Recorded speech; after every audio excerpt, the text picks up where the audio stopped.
यो हाम्रो exam preparation class भएको हुनाले तपाईको थर्ड इयरको एलएलबी थर्ड इयरको करिकुलममा सोध्न सक्ने सम्भावित प्रश्नमा सीमित रहेर र ती परीक्षाको लागि महत्त्वपूर्ण केही टपिकहरू छन् जुन टपिकहरूबाट नछुटाई नियमित प्रश्न आउने गर्छ त्यसमा आधारित रहेर मैले आजको डिस्कसनलाई अगाडि बढाउने छु।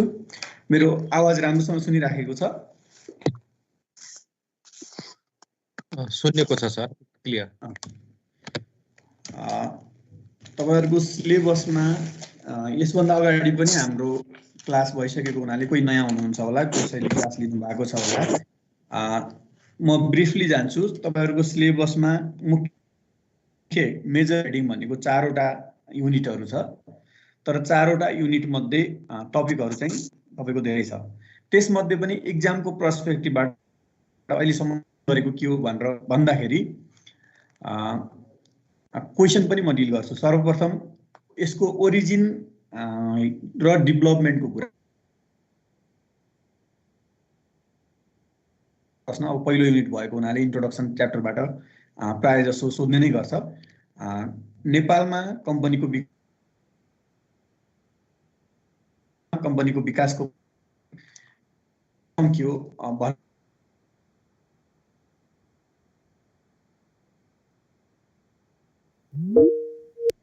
Origin development of public corporation companies in Nepal भन्ने छ।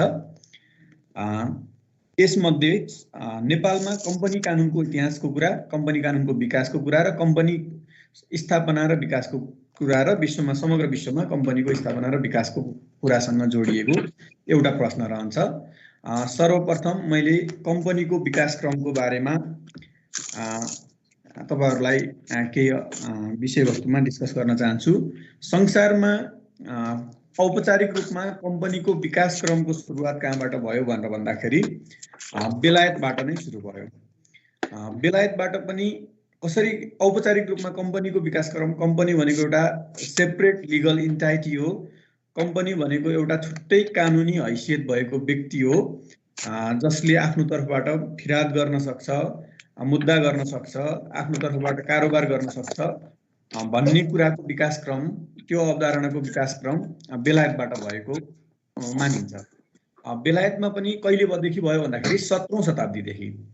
17औं शताब्दीदेखि बेलायतमा कम्पनीको विकासक्रम सुरु भयो। यो विकासक्रममा सुरुवाती चरणमा चाहिँ कम्पनीहरू कसरी स्थापना हुन्थे भनेर भन्दाखेरि त्यति बेला स्पेशल चार्टर्ड कम्पनीहरू मात्रै स्थापना हुन्थे। अहिलेको जस्तो private company, public company, non profit company, यी विभिन्न क्याटेगोरीका कम्पनीहरू स्थापना हुँदैनथे। चार्टर कम्पनीहरू मात्रै कसरी स्थापना हुन्थे भन्दाखेरि यो क्राउन, त्यति बेला राज संस्था त्यहाँ हुन्छ, रोयल अथवा क्राउन भन्छन्। क्राउनले एउटा स्वीकृति दिएर त्यहाँको राज संस्थाले प्रमाणित गरिदिएपछि त्यसरी मात्रै कम्पनीहरू स्थापना गर्ने र सञ्चालन गर्न सकिन्थ्यो। अब त्यति बेला कम्पनीमा समस्या के थियो भनेर भन्दाखेरि त्यसरी कम्पनी स्थापना हुन्थ्यो भने आधुनिक कम्पनीको विकासक्रम कसरी सुरु भयो भन्दा बेलायतमा तपाईले छुटाउनै नहुने कुरा यो बबल कम्पनीज एक्ट पनि भन्छन् अथवा द बबल्स एक्ट 1720 भनेर भनिन्छ। 1720 को बबल एक्ट भन्ने छ, जसले यो कम्पनी स्थापना गर्दा राजाको मात्रै स्वीकृति चाहिने जुन प्रणाली छ त्यो प्रणालीलाई चाहिँ यसले र एउटा प्राइभेटली व्यक्तिले पनि, कुनै व्यक्तिले पनि कम्पनी संस्थापना गर्न सक्छ, शेयर खरिद बिक्री गर्न सक्छ। प्लिज म्युट गरिदिनु होला, डिस्टर्बेन्स आइरहेछ। कम्पनीको इतिहास हामीले हेर्दाखेरि बेलायतबाट भएको देखिन्छ। बेलायतबाट पनि कसरी कम्पनीहरू स्थापना हुन्थे भन्दाखेरि चार्टर कम्पनीहरू मात्रै स्थापना हुन्थे। पछि म public company, private company, charter कम्पनीको भिन्नता पनि भन्छु अहिले एकछिनमा। चार्टर कम्पनी भनेको कसरी हुन्थे भन्दाखेरि राजाद्वारा एउटा चार्टर स्थापित गरेर, जस्तै एउटा चार्टर राज संस्थाको स्वीकृति लिएर, त्यहाँको क्राउनको स्वीकृति लिएर मात्रै कम्पनीहरू स्थापना हुन सक्थे। अनि त्यस्ता कम्पनीको शेयर खरिद बिक्री गर्नु पर्यो भने पनि राज संस्थाको स्वीकृति चाहिने त्यस्तो खालका बन्देजहरू भएका कम्पनीहरू मात्रै स्थापना हुन्थे। त्यो कुरालाई तोड्दै आधुनिक कम्पनीको विकासक्रम कसरी सुरु भयो भन्दा बेलायतबाट द बबल कम्पनीज एक्ट 1720 भन्ने आयो। 1720 को ऐन आयो जसले एउटा प्राइभेट व्यक्तिले पनि आफ्नो इच्छा अनुसार कम्पनी स्थापना गर्छ, कम्पनी खारेज गर्न सक्छ, सेयर खरिद बिक्री गर्न सक्छ भन्ने कुरालाई त्यसमा इन्कर्पोरेट गरियो।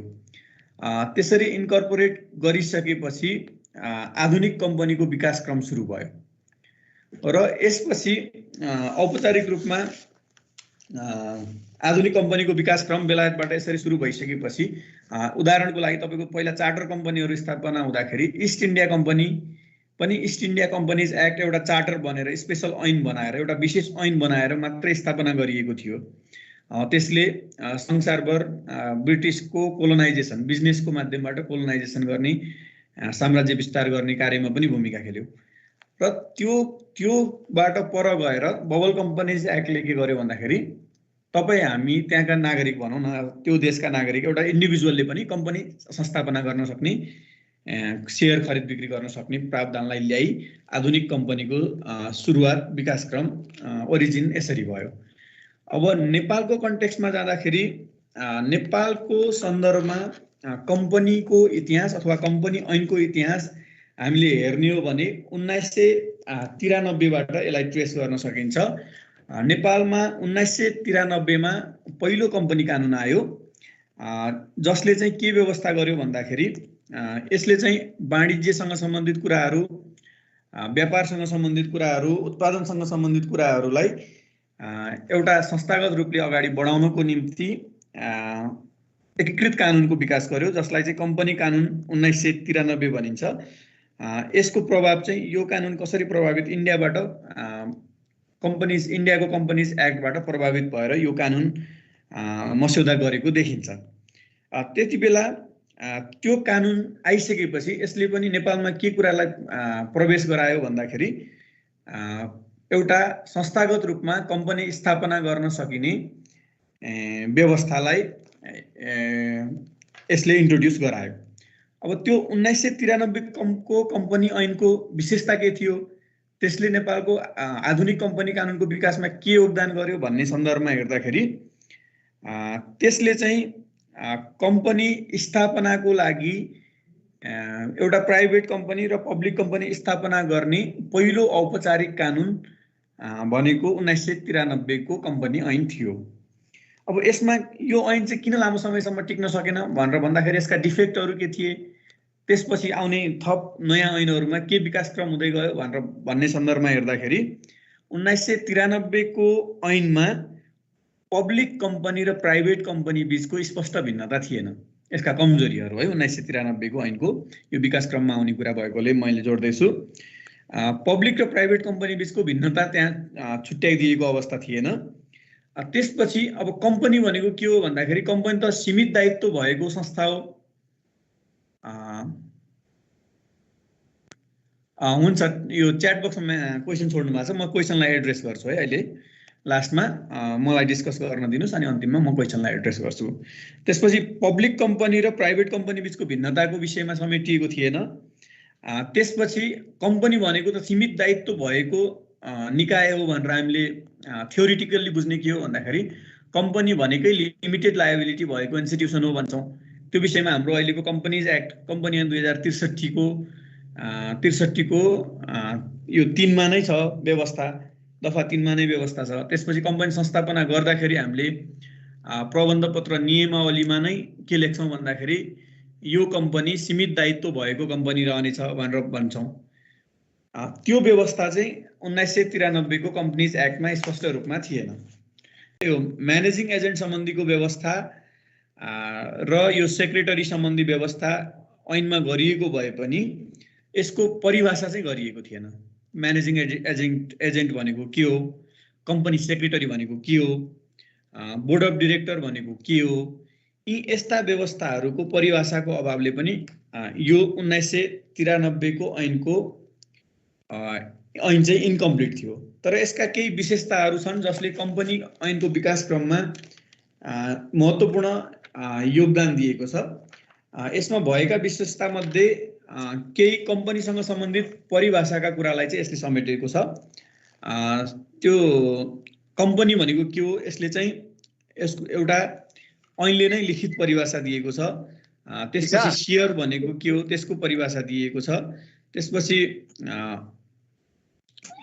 शेयर सदस्यहरूको सम्बन्धमा, डिभेन्चरको सम्बन्धमा यसले चाहिँ परिभाषाहरू दिएको छ।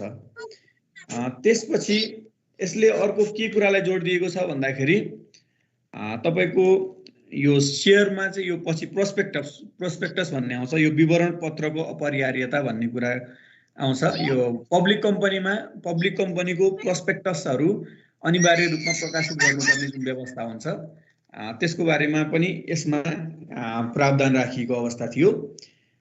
त्यसपछि शेयर बाँडफाँड गर्नको लागि पूर्व सम्झौता नभएको अवस्थामा त्यसलाई चाहिँ प्रतिबन्धित गरेको अवस्था थियो भने इनिशियल क्यापिटल कम्पनीको सुरुवातको पुँजी चुक्ता नभइकन त्यो कम्पनीले चाहिँ अपरेसन गर्न प्रतिबन्ध लगाइएको व्यवस्थाहरू थियो। त्यसपछि शेयर हस्तान्तरण, शेयर ट्रान्सफर गर्न बन्देज लगाइएको अवस्थाहरू थियो। यी डिफेक्टका कारणले गर्दाखेरि, यी कमजोरीका कारणले गर्दाखेरि 1993 को कम्पनी ऐन चाहिँ धेरै सस्टेन हुन सकेन। त्यसपछि 1993 को ऐन धेरै सस्टेन हुन नसकिसकेपछि त्यसपछि 2021 सालमा अर्को कम्पनी ऐन आयो जसले चाहिँ के गर्यो भन्दाखेरि पब्लिक र प्राइभेट कम्पनी बीचको व्यवस्था चाहिँ स्पष्ट डिस्टिङसन चाहिँ छुट्याइदियो। पब्लिक कम्पनी र प्राइभेट कम्पनीको सञ्चालक को हुने, यसको संस्थापना कसरी हुने, यसको नियन्त्रण कसरी गर्ने भन्ने विषयमा यसको स्पष्ट व्यवस्था गरिदियो 2021 को ऐनले। त्यसपछि अर्को भनेको कम्पनी एउटा सेपरेट लिगल इन्टाइटी हो, एउटा छुट्टै व्यक्तित्व भएको निकाय हो भन्ने कुरालाई 2021 को कम्पनी ऐनले परिभाषित गरिदिएको अवस्था छ। त्यसपछि अर्को भनेको शेयर खरिद बिक्रीको सम्बन्धमा गरिएका बन्देजहरू पनि 2021 को कम्पनी ऐनले हटाएको अवस्था थियो। अनि त्यसपछि हामीसँग 2053 को कम्पनी ऐन आयो, त्यसपछि 63 मा आयो। अब 53 को कम्पनी ऐनमा भएका विशेषताहरू अगाडिको 21 को र अघि मैले सुरुमा लिए 1993 का कुराहरू चाहिँ त्यसमा निरन्तरता दियो। त्यस पश्चात यसमा आएका थप कुराहरू चाहिँ के छ भन्दाखेरि विदेशी लगानीको कुराहरूलाई 2053 को कम्पनी ऐनले विदेशी लगानीको कुराहरूलाई पहिलो पटक इन्ट्रोड्युस गरियो। कसरी गरियो भन्दाखेरि फिट्टा भनिन्छ, फरेन इन्भेस्टमेन्ट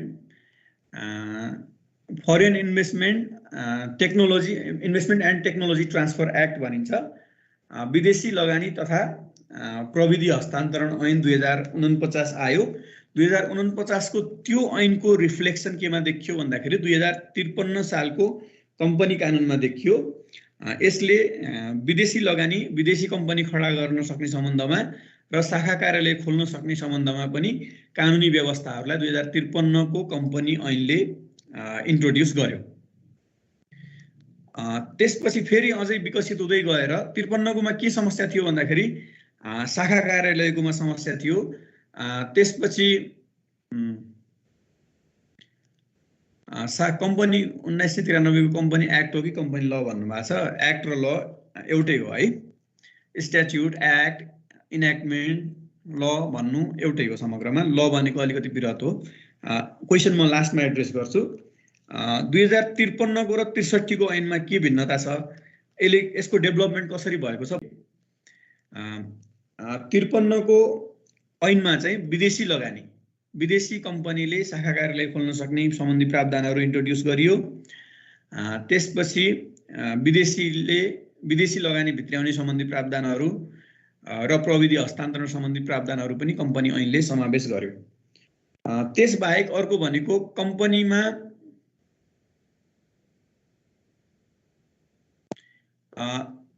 फिटा 2049 मा आएको है, विदेशी लगानी तथा प्रविधि हस्तान्तरण ऐन 2049 मा त्यसपछि 53 को कम्पनी कानुनले अर्को व्यवस्था यसमा डिफेक्टहरु के थिए भन्दाखेरि यसमा 53 को उसमा भएको क्वेशनहरु म अहिले एड्रेस गर्छु है च्याट बक्समा क्वेशनहरु पनि आइरहेको छ म क्वेशनहरु लास्टमा एड्रेस गर्छु है त प्लिज सो अहिले क्वेशनलाई नगरेर हाम्रो पहिला क्लासलाई रन गरौँ लास्टमा गएर म उ गरौँ त्यो क्वेशनहरु हुन्छ हुन्छ त्यसपछि 53 को कम्पनीज एक्टको अरु विशेषताहरु त्यसमा कमजोरीहरु के थिए भनेर हामीले हेर्ने हो भने त्यसमा रिप्याट्रिएसन सम्बन्धी व्यवस्था जस्तै विदेशी लगानीका कम्पनीले लगानी त भित्राउन पाउने तर लगानी बाहिर लैजाने व्यवस्थाको सन्दर्भमा 53 को कम्पनी कानुनले चाहिँ स्पष्ट व्यवस्था गरिदिएन त्यसपछि हाम्रो 2063 को जुन अहिलेको हाम्रो एक्जिस्टिङ ल हो 63 को कम्पनी ऐनले गरेका थप नयाँ विशेषताहरु के हुन् भनेर भन्दाखेरि कम्पनी ऐन 2063 का विशेषताहरु के हुन् भनेर पनि आउन सक्छ यो सबैभन्दा महत्त्वपूर्ण हो हिस्टोरिकल डेभलपमेन्टमा यो बिच्च-बिच्चका कुराहरु खासै सोध्दैन तर सुरुवातको कुरा र अन्तिमको कुरा महत्त्वपूर्ण हुन्छ त्यही भएर कम्पनी ऐन 2063 का विशेषताहरु के हुन् भन्दाखेरि कम्पनी ऐन 2063 ले विगतका कम्पनी कानुनहरुका डिफेक्टहरुलाई त्यसका डिमेरिट्सहरुलाई पराजित गर्दै केही आधुनिक व्यवस्थाहरु पनि भित्राएको अवस्था छ ती व्यवस्थाहरु के हुन् भनेर भन्दाखेरि कम्पनी एउटा सेपरेट लिगल एन्टाइटी लिगल पर्सनालिटी कम्पनीको सेपरेट लिगल पर्सनालिटी भएको कुरालाई कम्पनी ऐन 2063 ले त्यो चाहिँ समाहित गर्यो आफुमा चाहिँ ती व्यवस्थाहरु गर्यो कम्पनी ऐन 2063 ले अर्को भनेको विदेशी कम्पनीको शाखा कार्यालय र सम्पर्क कार्यालयको व्यवस्था थप गरियो सम्पर्क कार्यालय शाखा कार्यालय सम्पर्क कार्यालय र विदेशी लगानी प्रत्यक्ष विदेशी लगानीको तीनवटा मोडलहरु यसले व्यवस्था गरिदियो त्यसपछि अर्को भनेको शेयर धनीको संख्याको सम्बन्धमा यसले चाहिँ शेयर धनीको संख्या अहिले 2071 मा संशोधन भएर सुरुवातमा चाहिँ यसको प्राइभेट कम्पनीमा शेयर धनीको संख्या अधिकतम 50 सम्म हुने भन्ने साबिकको व्यवस्था थियो अहिलेको संशोधित व्यवस्था के छ 63 को कम्पनी ऐनको संशोधित व्यवस्था 101 जनासम्म शेयर धनीको संख्या हुन सक्ने व्यवस्थालाई अहिलेको कम्पनी ऐनको पहिलो संशोधनले त्यो व्यवस्थालाई समावेश गर्यो त्यसपछि अर्को नयाँ प्रिन्सिपल 63 को ऐनले एडप्ट गरेको प्रिन्सिपल के छ भन्दाखेरि प्रिन्सिपल अफ कर्पोरेट भेल भन्ने एउटा प्रिन्सिपल छ कर्पोरेट भेल त्यो भनेको के हो भन्दाखेरि आपराधिक कुनै पनि कम्पनीको नाममा आपराधिक क्रियाकलापहरु भए भने त्यो कम्पनीमा संलग्न व्यक्तिहरु जो छन् त्यो कम्पनीलाई हटाएर एकछिनको लागि त्यो आपराधिक क्रियाकलापमा जुन व्यक्ति संलग्न छ त्यो व्यक्तिलाई नै कारबाही गर्ने जुन प्रक्रिया छ जुन सिद्धान्त छ त्यसलाई प्रिन्सिपल अफ कर्पोरेट भेल भनिन्छ त्यो अलिकति अहिले यसको विस्तृतमा म अहिले जाउँला अन्तिममा यो चाहिँ म 63 को विशेषता नै भन्दैछु त्यसपछि अर्को विशेषता भनेको कम्पनी ऐन 2063 को अर्को विशेषता भनेको यसले पब्लिक कम्पनी प्राइभेट कम्पनी त्यसपछि बैंक तथा वित्तीय संस्था र मुनाफा वितरण नगर्ने कम्पनीको सन्दर्भमा छुट्टा-छुट्टै कानुनी प्रावधानहरु र यसको नियन्त्रणको व्यवस्थाहरु लागू गर्यो कम्पनी ऐन 2063 ले त्यसपछि अब पब्लिक कम्पनीमा सञ्चालकको संख्या न्यूनतम सञ्चालकको संख्या अथवा प्रमोटरको संख्या कति तोकियो भन्दाखेरि 7 जना भनेर तोकियो त्यसपछि मुनाफा वितरण नगर्ने कम्पनी स्थापना गर्नको लागि 5 जना भएर मुनाफा वितरण नगर्ने कम्पनी स्थापना गर्न सकिने भन्ने व्यवस्था गर्यो त्यसपछि अरु व्यवस्थाहरु भनेको मुनाफा वितरण नगर्ने कम्पनीको व्यवस्था पछि त्यसपछि कम्पनीको दर्ता खारेजीको सम्बन्धमा कम्पनी खारेजी गर्ने सन्दर्भमा यसले कम्पनी खारेजीको दुईवटा व्यवस्थाहरु हुन्छ एउटा दर्ता खारेजीको व्यवस्था र अर्को लिक्विडेसनको व्यवस्था यसले चाहिँ यो दर्ता खारेजीको व्यवस्था चाहिँ पहिलो साबिकको ऐनहरुमा थिएन यी विशेषताहरुलाई समावेश गरेर अहिलेको कम्पनी ऐन 2063 परिष्कृत भयो र यसले चाहिँ आधुनिक कम्पनी कानुनको विकास क्रमलाई चाहिँ आत्मसात गर्यो अब यसमा थप केही विकास क्रमहरु भयो भने त्यसलाई क्रमिक रूपले संशोधन हुँदै जाने कुराहरु छँदैछन् तर अहिलेको विशेषताहरु भनेको अहिलेको कम्पनी ऐनका डिमेरिट्सहरू त्यति छैनन्, डिफेक्टहरू त्यति छैनन्। केही डिफेक्टहरू हुन सक्छन्, तर समग्रमा भन्दाखेरि अहिलेको कम्पनी कानुन, कम्पनी ऐन 2063, अर्को महत्त्वपूर्ण कुरा यसमा छुटाउन नहुने कुरा, अहिलेको कम्पनी ऐन 2063 को प्रथम संशोधनले के कुरालाई पनि इन्कर्पोरेट गर्यो भन्दाखेरि डिजिटल डाटाबेसको कुरा, डिजिटल रेकर्डको कुरा, अनलाइन माध्यमबाट कम्पनीका विवरणहरू पेश गर्नुपर्ने, कम्पनी रजिस्ट्रारको कार्यालयमा पेश गर्नुपर्ने व्यवस्थाहरू भित्रायो। यी चाहिँ यो कम्पनी ऐनको अथवा कम्पनी कानुनको रिसेन्ट ट्रेन्ड भनेर आयो भने पनि लेख्न मिल्ने कुराहरू हो। कम्पनी ऐन 2063 को विशेषताहरू भनेर आयो भने पनि लेख्न मिल्ने कुराहरू भयो। अब त्यसपछि छ हामीसँग concept of incorporation of company or corporation as a legal person. कम्पनीलाई कानुनी व्यक्ति, सेपरेट लिगल एन्टाइटीको रूपमा इन्कर्पोरेट गर्ने अवधारणाको सन्दर्भमा छ। यो भनेको के हो भन्दाखेरि कम्पनी भनेको एउटा छुट्टै कानुनी अस्तित्व भएको व्यक्ति हो। Company is a legal person capable of bearing rights and duty. Company भनेको एउटा कानुनी व्यक्ति हो जसले चाहिँ आफ्नो अधिकार कोही पनि प्रयोग गर्न सक्छ, आफ्नो कर्तव्यको पनि पालना गर्न सक्छ। कम्पनीलाई एउटा छुट्टै सिलले रिप्रेजेन्ट गर्छ। छुट्टै सिलले रिप्रेजेन्ट गर्छ भन्नाले जस्तै कम्पनीको एउटा छाप हुन्छ। उदाहरणको लागि नेपाल ल क्याम्पसको मैले एउटा छाप प्रयोग गरेँ भने नेपाल ल क्याम्पस भन्ने एउटा सेपरेट लिगल एन्टाइटी हो, एउटा छुट्टै कानुनी अस्तित्व भएको व्यक्ति हो। नेपाल ल क्याम्पसको क्याम्पस जोसुकै हुन सक्छ, तर नेपाल ल क्याम्पसको स्ट्याम्पले नेपाल ल क्याम्पसलाई रिप्रेजेन्ट गर्छ, त्यो एउटा संस्थालाई रिप्रेजेन्ट गर्छ। त्यस्तै एउटा मानौ उदाहरणको लागि चौधरी ग्रुप भन्ने एउटा कम्पनी छ भने त्यो सिजी भन्नेले, सिजीको स्ट्याम्पले चौधरी ग्रुप भन्ने एउटा कम्पनीलाई रिप्रेजेन्ट गर्छ। अब चौधरी ग्रुपको तर्फबाट कुनै व्यक्तिलाई, कुनै संस्थालाई, कुनै निकायलाई मुद्दा गर्नु पर्यो भने विनोद चौधरीले नै मुद्दा गर्नुपर्छ भन्ने जरुरी छैन, विनोद चौधरीको छोरा निर्माण चौधरीले नै मुद्दा गर्नुपर्छ भन्ने छैन। चौधरी ग्रुपको तर्फबाट अख्तियार प्राप्त व्यक्ति मुक्तिनाथ बोहराले मुद्दा गर्दा पनि हुन्छ। भनेपछि कम्पनीको एउटा छुट्टै कानुनी अस्तित्व हुन्छ, एउटा छुट्टै कानुनी व्यक्तित्व हो कम्पनी भनेको भन्ने कुरा। यो चाहिँ concept of company as a legal person भन्ने यो युनिट 2 को 2.1 को अवधारणा हो। अब कम्पनीलाई छुट्टै लिगल एन्टाइटीले छुट्टै एउटा सिलले रिप्रेजेन्ट गर्छ भन्ने कुरा मैले एउटा भने। त्यसपछि यसको प्रतिनिधित्व पनि केले गर्छ भन्दा एउटा कमन सिलले यसको प्रतिनिधित्व गर्छ कम्पनीको। त्यसले आफ्नो हरेक कार्यहरू गर्न सक्छ, जस्तै ब्याङ्किङ कारोबारहरूको कुराहरू, मुद्दा गर्ने कुराहरू त्यो कम्पनीले गर्न सक्छ। यो भनेको corporation as a legal person भन्ने कुरा हो। अब basic characteristics of company and public company भन्ने युनिट छ। यसमा कम्पनीको आधारभूत विशेषता के हुन् भनेर भन्दाखेरि कम्पनी भनेको एउटा अविच्छिन्न उत्तराधिकारवाला सङ्गठन हो। यो चाहिँ हाम्रो ऐनले पनि बोल्छ र कम्पनीको सैद्धान्तिक अवधारणा पनि के हो भन्दाखेरि कम्पनी भनेको एउटा अविच्छिन्न उत्तराधिकारवाला सङ्गठन हो। भोलि तपाईहरुले कुनै कम्पनीका डकुमेन्टहरू ड्राफ्ट गर्नु होला अथवा कुनै संस्थाका विधानहरू तयार गर्नु होला, त्यो गर्ने क्रममा के लेख्नुहुन्छ भन्दाखेरि कम्पनी भनेको यो संस्था एउटा अविच्छिन्न उत्तराधिकारवाला सङ्गठन हुनेछ भनेर लेख्नुहुन्छ।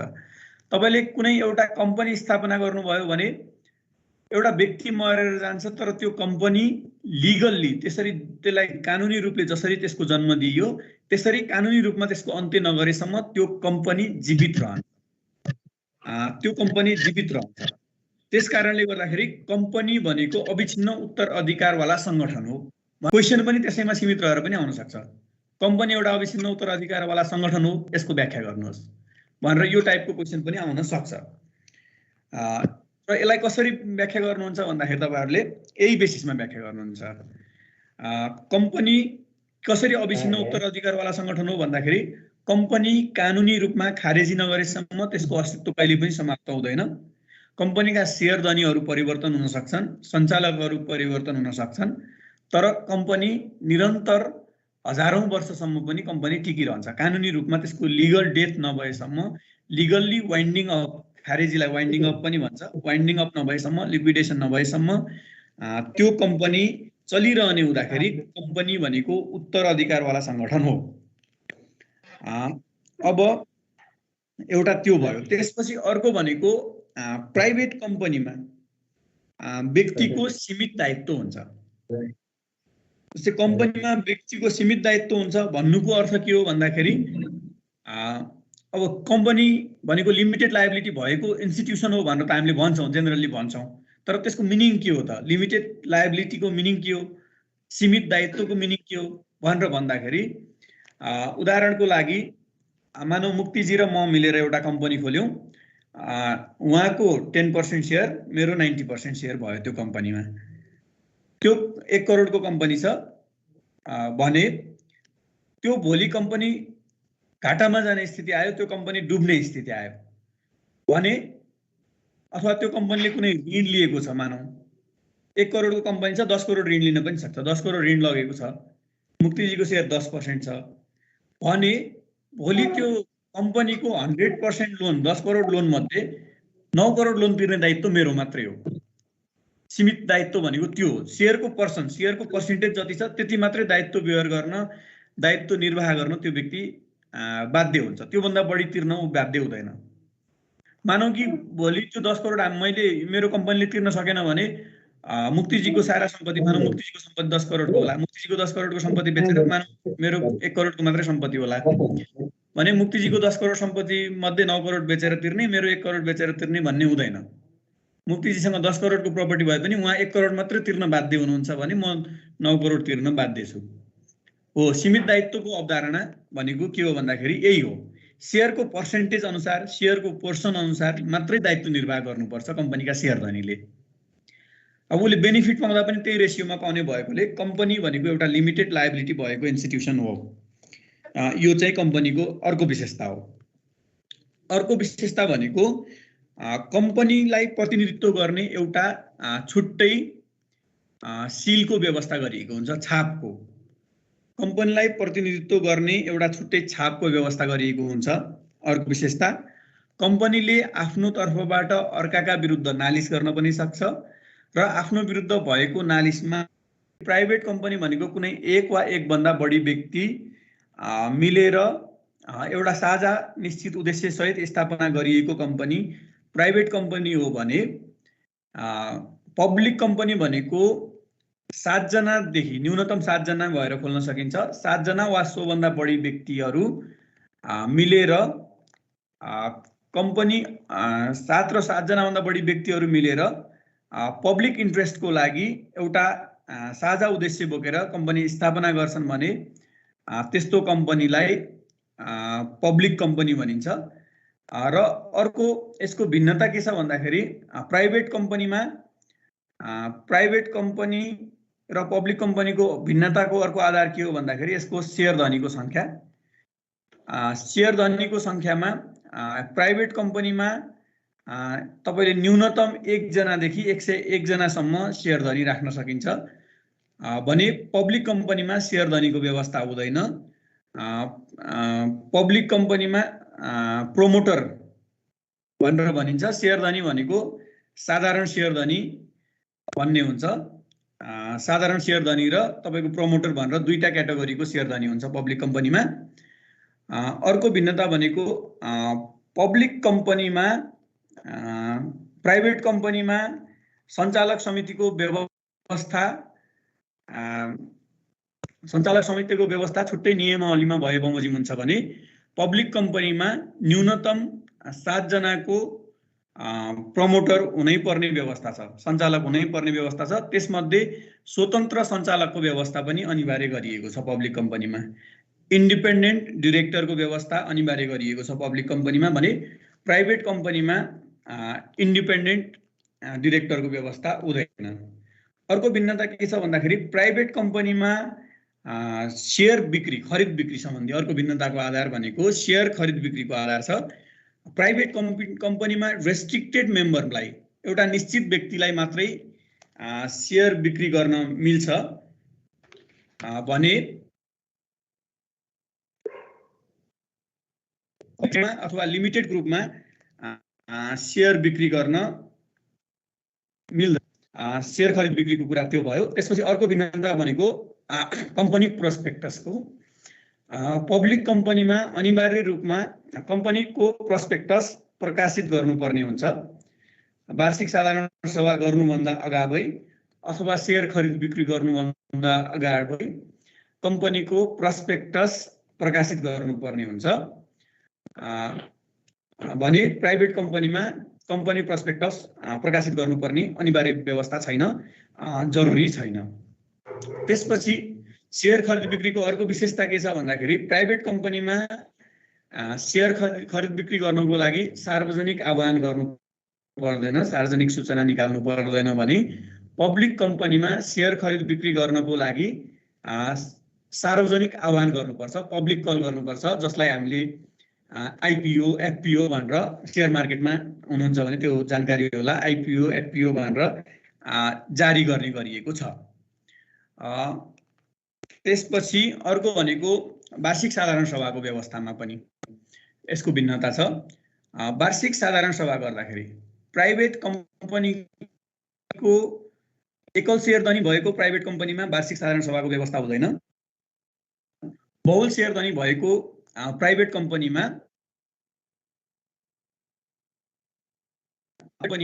वार्षिक प्राइभेट कम्पनीमा यो मेरोमा चाहिँ अहिले इलेक्ट्रिसिटी गएकोले फोन नेटवर्क बीचमा डिस्टर्ब भइरहेछ, सुनिएन भने सुनिएन भन्नु होला है। वार्षिक साधारण सभाको आधारमा पनि पब्लिक कम्पनी र प्राइभेट कम्पनी बीच भिन्नता हामी छुट्याउन सक्छौँ। प्राइभेट कम्पनीको एकल सेयरधनी भएको प्राइभेट कम्पनीमा वार्षिक साधारण सभाको व्यवस्था हुँदैन। एक भन्दा बढी बहुल सेयरधनी भएको प्राइभेट कम्पनीमा वार्षिक साधारण सभा हुनुभन्दा 21 दिन अगावै सम्बन्धित सेयरधनीलाई सूचना जारी गरेको हुनुपर्दछ। भने यता पब्लिक कम्पनीको सन्दर्भमा पब्लिक कम्पनीको वार्षिक साधारण सभा गर्नुभन्दा कम्तीमा 21 दिन अगावै सार्वजनिक राष्ट्रिय स्तरको दैनिक पत्रिकामा सूचना प्रकाशित गरेर मात्रै। अर्को भनेको यसको अर्को भिन्नता वार्षिक साधारण सभाको सम्बन्धमा भयो। त्यसपछि यसको खारेजीको सम्बन्धमा प्राइभेट कम्पनी खारेजी गर्ने दुईवटा खालका प्रक्रिया छन्। एउटा दर्ता खारेजीको व्यवस्था छ भने अर्को लिक्विडेसनको व्यवस्था छ। तर पब्लिक कम्पनीको हकमा अनिवार्य लिक्विडेसनमा जानुपर्ने व्यवस्था हामीसँग छ। अर्को व्यवस्था भनेको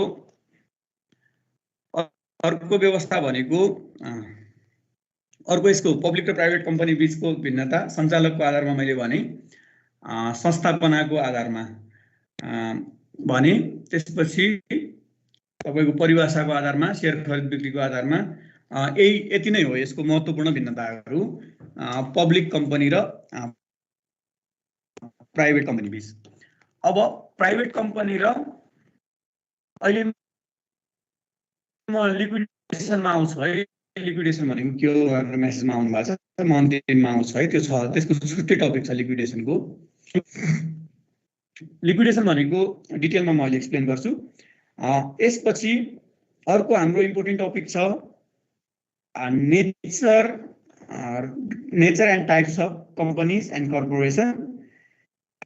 त्यसपछि company selling share to public भन्ने छ। यी विषयहरूमध्ये म इम्पोर्टेन्ट छुट्याएर डिस्कस गर्छु। यसमा पब्लिक र प्राइभेट कम्पनीको भिन्नता पछि अर्को मैले मुनाफा वितरण नगर्ने र प्राइभेट कम्पनीको भिन्नताको कुरा गरिरहेको थिएँ। प्राइभेट कम्पनी र मुनाफा वितरण नगर्ने कम्पनीमा केही भिन्नताहरू छन्। मुनाफा वितरण नगर्ने कम्पनी र पब्लिक कम्पनीमा केही समानताहरू छन्। ती विषयमा सर्वप्रथम यसको भिन्नता भनेको यसको परिभाषा नै हो। प्राइभेट कम्पनीको उद्देश्य के हुन्छ भन्दाखेरि मुनाफा आर्जन गर्ने उद्देश्य सहित स्थापना भएको हुन्छ प्राइभेट कम्पनी। यसको उद्देश्य पहिलो भिन्नता हो। प्राइभेट र मुनाफा वितरण नगर्नेमा मुनाफा वितरण नगर्ने कम्पनी पनि कम्पनी ऐन अन्तर्गत नै दर्ता हुने हो, तर यसको उद्देश्य चाहिँ सामाजिक सेवामूलक उद्देश्य यसमा राखिएको हुन्छ। अब अर्को भिन्नता के हो भन्दाखेरि तपाईको प्राइभेट कम्पनी स्थापना गर्नको लागि न्यूनतम 1 जना अधिकतम 101 जनासम्म हुन सक्छ, तर मुनाफा वितरण नगर्ने कम्पनी स्थापना गर्नको लागि न्यूनतम 5 जना अधिकतम संख्या तोकिएको छैन। त्यसपछि आर्थिक कारोबारसँग जोडिन्छ। अर्को प्राइभेट कम्पनीले के गर्न सक्छ भन्दाखेरि डिभिडेन्ड बाँड्न सक्छ, डिभिडेन्ड बोनसहरू बाँड्न सक्छ भने यता तपाईको मुनाफा वितरण नगर्ने कम्पनीले डिभिडेन्ड बोनसहरू बाँड्न मिल्दैन। यो विशुद्ध एनजिओ जस्तो हो। मुनाफा वितरण नगर्ने कम्पनी भनेको एनजिओ जस्तै हो, ठ्याक्कै एनजिओ नै हो भनेर बुझ्दा पनि हुन्छ तपाईहरुले।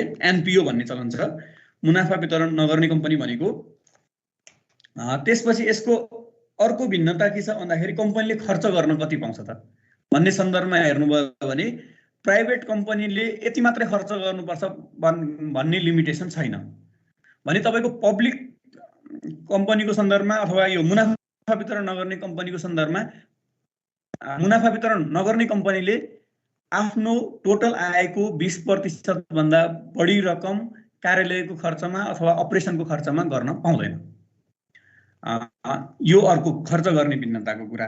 त्यसपछि अर्को बजेटको कुरा।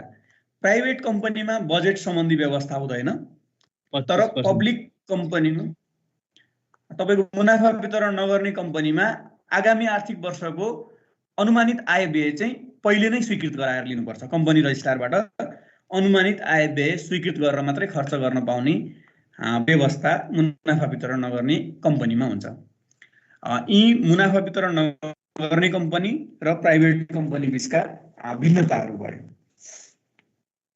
त्यसपछि अर्को हाम्रो इम्पोर्टेन्ट टपिक छ organisational structure management of companies भित्र यो राइट सर्ट नोट्समा आउने टपिकहरु छन्। यसमा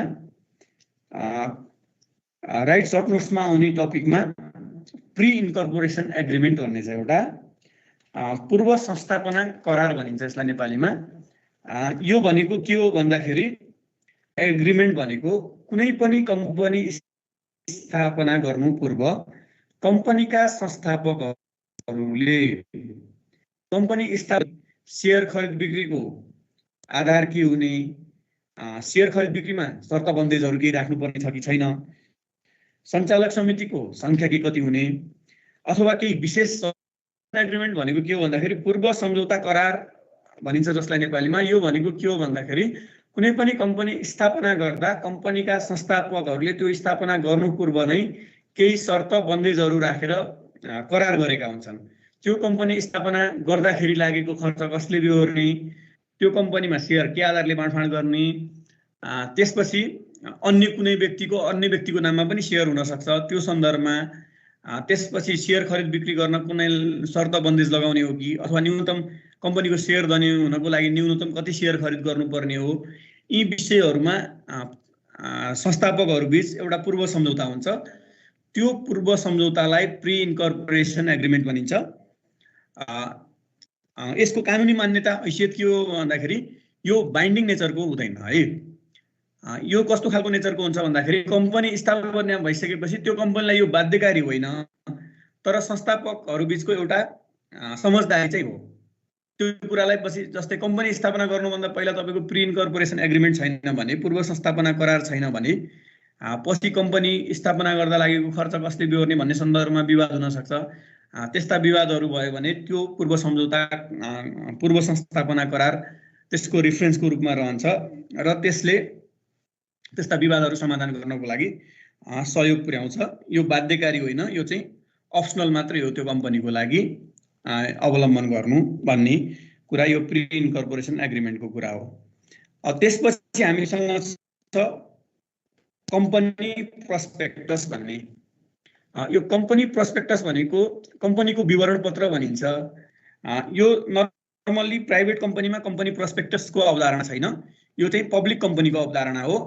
कम्पनी प्रोस्पेक्टसमा के हुन्छ भन्दाखेरि यो पब्लिक कम्पनीको विवरण पत्र अनिवार्य रूपमा सार्वजनिक गर्नुपर्ने व्यवस्था छ। त्यो सन्दर्भमा कम्पनीको प्रोस्पेक्टसमा के कुरा इन्क्लुड हुन्छ भन्दाखेरि कम्पनीको अथोराइज क्यापिटल कति हो, अधिकृत पुँजी कति हो, चालु पुँजी कति हो, कम्पनीको ग्रोथ कस्तो भइरहेको छ, त्यसपछि कम्पनीको ग्रोथ कस्तो भइरहेको छ, कम्पनीको अडिट रिपोर्ट के छ, जस्तै अडिट रिपोर्टमा कम्पनीको आर्थिक अवस्था के छ, वित्तीय अवस्था के छ, कम्पनीको त्यो सेयर भ्याल्यु के छ, अहिलेको वास्तविक मूल्याङ्कन के छ त्यो सेयरको भन्ने सन्दर्भमा सम्पूर्ण विवरणहरू उल्लेख गरिकन प्रकाशन गरेको विवरणलाई, त्यो प्रकाशन गरेको पुस्तिका अथवा विवरणलाई कम्पनी प्रोस्पेक्टस भनिन्छ। यो चाहिँ पब्लिक हकमा मात्रै लागू हुन्छ भने मैले सर्वप्रथम यो आर्टिकल अफ एसोसिएसन र मेमोरेन्डम अफ एसोसिएसन कम्पनीको प्रबन्ध पत्र र नियमावली को विषयमा म छलफल गर्दै थिएँ, त्यति बेलादेखि डिस्टर्ब भयो। कम्पनीको प्रबन्ध पत्र र नियमावली सम्बन्धी राइट सर्ट नोट्स टाइपको क्वेसन आउने हो। यसमा लङ क्वेसन सोध्न मिल्दैन। यसबाट राइट सर्ट नोट्समा आर्टिकल अफ एसोसिएसन र मेमोरेन्डम अफ एसोसिएसन भनेर छ। यसमा अब प्रबन्ध पत्र भनेको के हो त, यसमा के कुराहरू हुन्छ, जस्तै प्रबन्ध पत्रमा खुलाउनु पर्ने कुराहरू के हो, नियमावलीमा खुलाउनु पर्ने कुराहरू हामी कुरा यति नै हो। भन्दा को व्यवस्था गर्ने कम्पनीको आफ्नै कानुन भनेको कम्पनीको प्रबन्ध पत्र हो। त्यो त्यस सम्बन्धित कम्पनीलाई मात्रै लागू हुन्छ। जस्तै उदाहरणको लागि म उदाहरण दिउँ, चौधरी ग्रुपको प्रबन्ध पत्र छ भने त्यो चौधरी ग्रुपको प्रबन्ध पत्र त्यो चौधरी ग्रुपलाई मात्रै लागू हुन्छ। र त्यसमा के सार्वजनिक कुराहरू हुन्छन् भनेर मैले भने भन्दा त्यसमा सार्वजनिक कुरा भनेको के हो त भन्दा कम्पनीको नाम के हुने, कम्पनीको ठेगाना के हुने, कम्पनीका मुख्य उद्देश्यहरू के हुने, ती उद्देश्य प्राप्ति कसरी गरिन्छ, त्यो उद्देश्य प्राप्ति गर्नको लागि के काम होला, कम्पनीको त्यो पुँजीको संरचनाको अवस्था के हुने, कम्पनीमा जस्तै त्यो कम्पनीमा पुँजीको संरचना के कस्तो हुने, त्यसपछि लगायतका कुराहरू। त्यसपछि कम्पनीको सेयर धनी हुनको लागि न्यूनतम कति सेयर लिनुपर्ने लगायतका कुराहरू। त्यसपछि कम्पनीमा हस्ताक्षर गर्ने व्यक्तिको विवरण लगायतका कुराहरू यसमा जोडिन्छ। यो चाहिँ प्रबन्ध पत्रमा खुलाउनु पर्ने मुख्य कुराहरू भए। त्यसपछि प्रबन्ध पत्रमा खुलाउनु पर्ने अर्को महत्त्वपूर्ण कुरा मध्ये कुनै व्यक्तिलाई सेयर खरिद बिक्री गर्न बन्देज लगाइएको छ कि छैन, त्यस्ता कुराहरू समेत यो प्रबन्ध पत्रमा अनिवार्य रूपमा खुलाउनु पर्ने हुन्छ। प्रबन्ध पत्र सम्बन्धित कम्पनीको लागि मात्रै कानुन हो भने मैले कम्पनीको कुनै पनि कम्पनीको प्रबन्ध पत्र प्रचलित ऐन कानुनसँग नबाजिने हुनुपर्छ। जस्तै कुनै कम्पनीको तपाईँले प्रबन्ध पत्र बनाउनु भयो भने त्यो कम्पनी ऐन 2063 सँग पनि नबाजिने हुनुपर्छ र अन्य प्रचलित ऐन कानुनसँग पनि नबाजिने गरी प्रबन्ध पत्र नियमावलीहरू बनाउनु पर्छ। अब प्रबन्ध पत्रमा यति कुराहरू उल्लेख गर्दा हुन्छ राइट सर्ट नोट्समा। त्यसपछि आर्टिकल अफ एसोसिएसन, कम्पनीको नियमावली। कम्पनीको नियमावली भनेको के हो भन्दाखेरि सम्बन्धित कम्पनीको प्रबन्ध पत्रमा भएका कुराहरूलाई र कम्पनीको उद्देश्यलाई कार्यान्वयन के कसरी गरिन्छ भन्ने कार्यविधिगत कुराहरूलाई बढी जोड दिने एउटा नियम भनेको कम्पनीको नियमावली हो। त्यो नियमावली सम्बन्धित कम्पनीको लागि मात्रै बाध्यकारी हुन्छ। त्यसमा के कुराहरू उल्लेख हुन्छ भन्दाखेरि कम्पनीको नाम ठेगानाको कुराहरू उल्लेख हुन्छ, कम्पनीका उद्देश्यहरू र कम्पनीको प्रबन्ध पत्रलाई विशेष गरी प्रबन्ध पत्रमा उल्लेखित कुराहरूलाई कार्यान्वयन गर्ने प्रक्रियाहरू के हुन्छ भन्ने कुरा। अनि त्यसपछि त्यो कम्पनीको सञ्चालक समिति कसरी गठन गरिन्छ, त्यस कम्पनीको साधारण सभा कसरी बोलाइन्छ, साधारण सभामा मताधिकार कसलाई हुने, त्यसपछि लगायतका कुराहरू। त्यसपछि कम्पनीको हिसाब किताब कसरी राखिन्छ, कम्पनी खारेज गर्दाको प्रक्रियाहरू के हो, कम्पनीका कुनै लिखत तथा कागजातहरू छन् भने त्यसको प्रमाणित प्रतिलिपि कुनै शेयर सदस्यलाई अथवा शेयर धनीलाई अथवा सरोकारवालालाई कसरी दिने भन्ने कुराहरू लगायतका कुराहरू कम्पनीको नियमावली आर्टिकल अफ एसोसिएसनमा उल्लेख गरिएको हुन्छ। यो भयो आर्टिकल अफ एसोसिएसनको सम्बन्धमा सर्ट नोट्समा लेख्न सकिने कुरा। त्यसपछि अर्को टपिक छ हामीसँग सर्टिफिकेसन अफ इन्कर्पोरेसन, COI पनि भन्छ यसलाई सर्टकटमा, सर्टिफिकेसन अफ इन्कर्पोरेसन। त्यो भनेको कम्पनीको प्रमाणपत्र भनेको हो। प्रमाण के हो भन्दाखेरि कम्पनी ऐन बमोजिमका पूरा गर्नुपर्ने शर्त र प्रक्रिया पूरा गरी त्यो कम्पनी दर्ता भएको छ भन्ने कुराको प्रमाणित रूप अथवा प्रमाणित कागज भनेको कम्पनीको सर्टिफिकेसन अफ इन्कर्पोरेसन हो, COI हो। त्यसमा के कुरा उल्लेख गरिएको हुन्छ भन्दाखेरि त्यो कम्पनीको चरित्र के हो, त्यो कम्पनी पब्लिक कम्पनी हो कि प्राइभेट लिमिटेड कम्पनी हो कि मुनाफा वितरण नगर्ने कम्पनी हो कि विदेशी कम्पनी हो कि अथवा विदेशी शाखा कार्यालय हो भन्ने कुरा उल्लेख गरिएको हुन्छ। उक्त कम्पनी ऐनको कुन दफा बमोजिम दर्ता भएको छ भन्ने कुरा त्यसमा उल्लेख गरिएको हुन्छ। त्यसपछि कम्पनीको दर्ता नम्बर उल्लेख गरिएको हुन्छ र कम्पनीको दर्ता मिति उल्लेख गरिएको हुन्छ। यी कुराहरू उल्लेख भएको एउटा समष्टिगत रूप, एउटा प्रमाण भनेको के हो भन्दाखेरि सर्टिफिकेसन अफ इन्कर्पोरेसन हो। त्यसले कम्पनीको कानुनी अस्तित्वलाई प्रमाणित गर्दछ। तपाईहरुले उदाहरणका लागि हेर्नुभयो भने तपाईँ जुनसुकै निकायमा पनि, व्यापारिक प्रतिष्ठानहरू निकायहरूमा अथवा बैंक तथा वित्तीय संस्थामा जानुभयो भने त्यहाँ कम्पनीको प्रबन्ध पत्र नियमावलीको पनि टाँच गरिएको हुँदैन। त्यहाँ अगाडि डिस्प्लेमा देखाउने, पब्लिकलाई देखाउने के हो भन्दा यो नियम बमोजिम ऐन बमोजिम दर्ता भएको संस्था हो, कम्पनी हो भनेर देखाउने आधार प्रमाण के हो भन्दाखेरि सर्टिफिकेट अफ इन्कर्पोरेसन नै हो, कम्पनीको प्रमाणपत्र हो। यति कुराहरू मेन्सन भयो भने कम्पनीको प्रमाणपत्रको सम्बन्धमा राइट सर्ट नोट्सलाई कभर गर्छ। त्यसपछि हामीसँग अर्को टपिक छ मेम्बरसिप, कम्पनीको सदस्यता। कम्पनी ऐन तपाईहरुले हेर्नुभयो भने कम्पनीको सदस्यता सम्बन्धी अथवा कम्पनीको सदस्य फलानु रहने भनेर हाम्रो कम्पनी ऐन 2063 ले कहीँ पनि व्यवस्था गरेको छैन। यो कम्पनीको सदस्य भनेर युनिभर्सल्ली युज हुने टर्म भएको कारणले गर्दाखेरि तपाईहरुको सिलेबसमा सदस्य भनेर राखिएको अवस्था छ। हाम्रो कम्पनीको प्रबन्ध पत्र नियमावलीमा लेख्दाखेरि चाहिँ शेयर सदस्य अथवा शेयर धनी भनेर उल्लेख गर्ने चलन छ। तर कम्पनी ऐन 2063 ले शेयर सदस्य अथवा सदस्य कम्पनीको सदस्य भनेर परिभाषित गर्दैन। अब गर्दैन भने कम्पनीको सदस्य भन्नाले हामीले के बुझ्ने भनेर भन्दाखेरि कम्पनी स्थापना गर्दाका संस्थापकहरू नम्बर 1, त्यसपछि त्यो कम्पनीको शेयर खरिद बिक्री गरेर अथवा सम्झौता गरेर वा अन्य कुनै तवरले त्यो कम्पनीसँग आबद्ध भएका व्यक्तिहरू, त्यो कम्पनीमा स्वामित्व भएका व्यक्तिहरूलाई कम्पनीको सदस्य भनेर चिनिन्छ। अब कम्पनीको सदस्यको पनि सदस्यता प्राप्ति कसरी गर्न सकिन्छ भनेर हामीले हेर्दाखेरि यो सर्ट नोट्समै आउँदाखेरि सदस्यता कसरी प्राप्त गरिन्छ भनेर नसोध्न सक्छ। मेम्बरसिपमा सर्ट नोट्स लेख्नु पर्यो भने सदस्य भनेको यो हो भनेर मात्रै कन्टेन्ट पुग्दैन। त्यसैले कम्पनीको सदस्यता प्राप्त गर्नको लागि के गर्नुपर्छ भन्ने सन्दर्भमा पनि तपाईहरुले लेख्नुपर्ने हुन्छ। कम्पनीको सदस्यता कसरी प्राप्त गर्न सकिन्छ त भन्दाखेरि पहिलो भनेको कम्पनीको संस्थापकको रूपमा रहेर कम्पनीको सदस्यता प्राप्त गर्न सकिन्छ। कम्पनीका प्रबन्ध पत्र नियमावलीमा लेखिएका कुराहरूलाई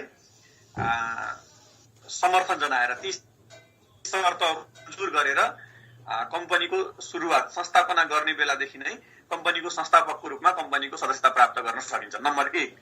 त्यसपछि नम्बर 2, कम्पनीको सदस्यता प्राप्त गर्ने अर्को तरिका के हो भन्दाखेरि त्यो शेयर बाँडफाँड गरेर, जस्तै शेयर बाँडफाँड गरेर भन्नाले शेयर तपाईले खरिद बिक्री गरेर पनि त्यो बाँडफाँड हुन सक्छ। जस्तै तपाईले कुनै कम्पनीको शेयर खरिद गरेर अथवा कम्पनीसँग गरेर अक्वायर गर्न सक्नुहुन्छ। त्यो शेयर प्राप्त गरिसकेपछि तपाईले त्यसको सदस्यता प्राप्त गर्नुभयो।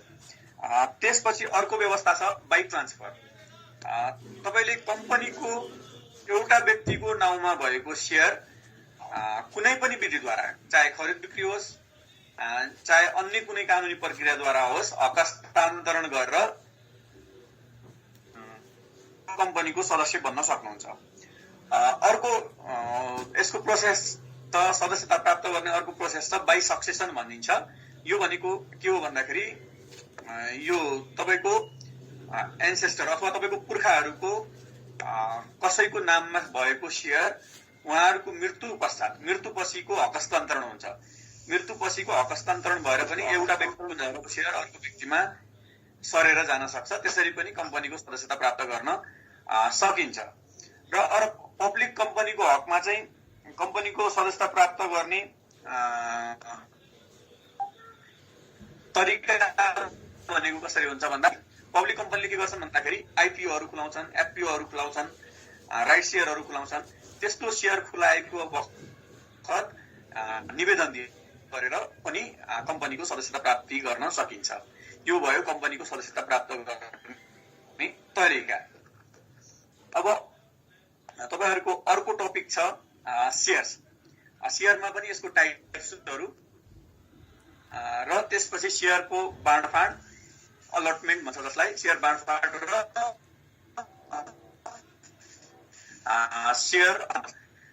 शेयरको टाइप्समा तपाईहरुले हेर्नुभयो भने यो शेयर र डिबेन्चरको क्वेशन चाहिँ एकदमै सोध्ने गरेको छ है। अहिलेसम्मको हिस्ट्री हेर्नुभयो भने यो फ्रिक्वेन्टली सोध्ने क्वेशन हो। यसपालि पनि आउन सक्ने प्रबल सम्भावना भएको क्वेशन हो। शेयर भनेको के हो? What is share?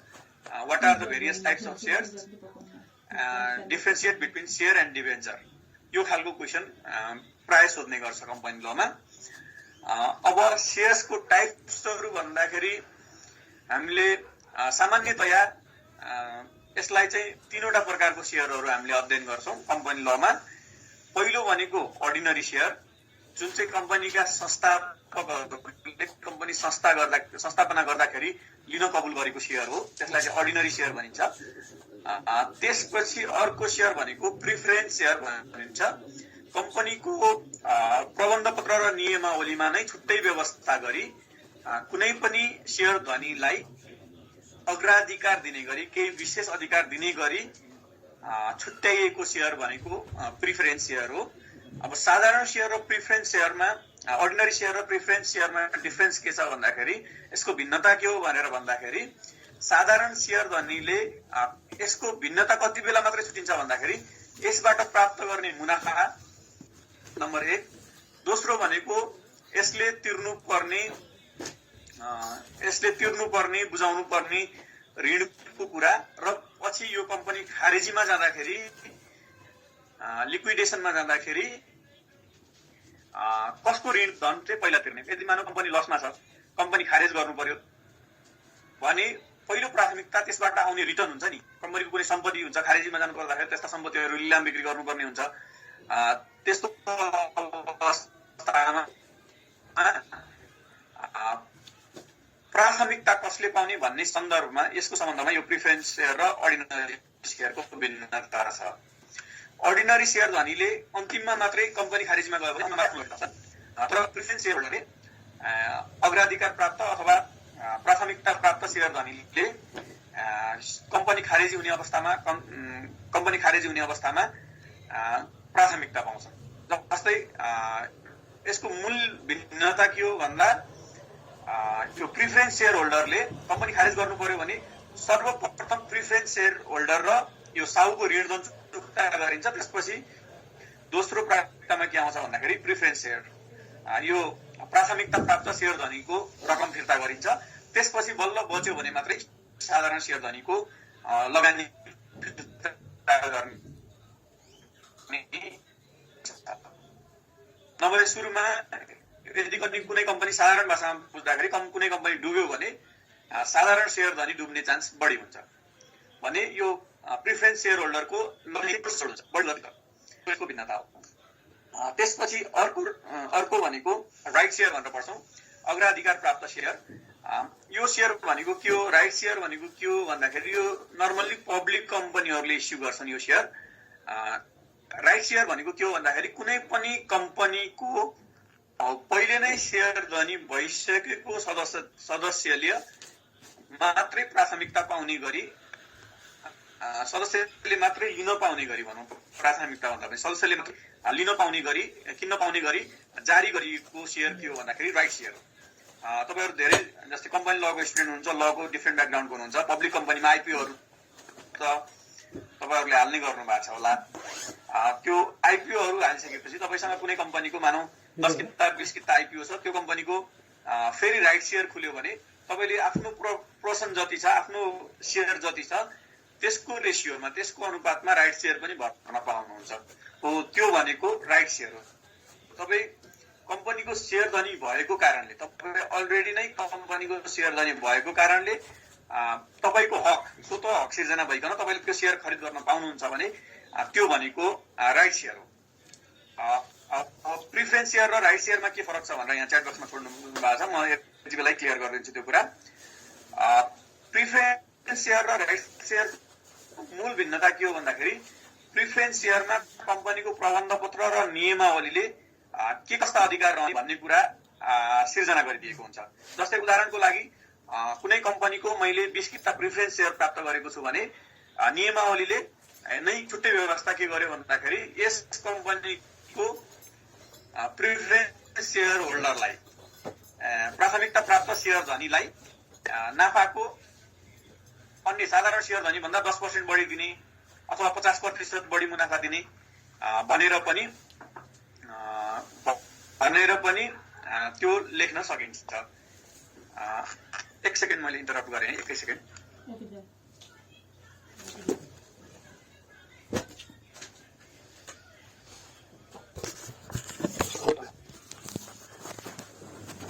Share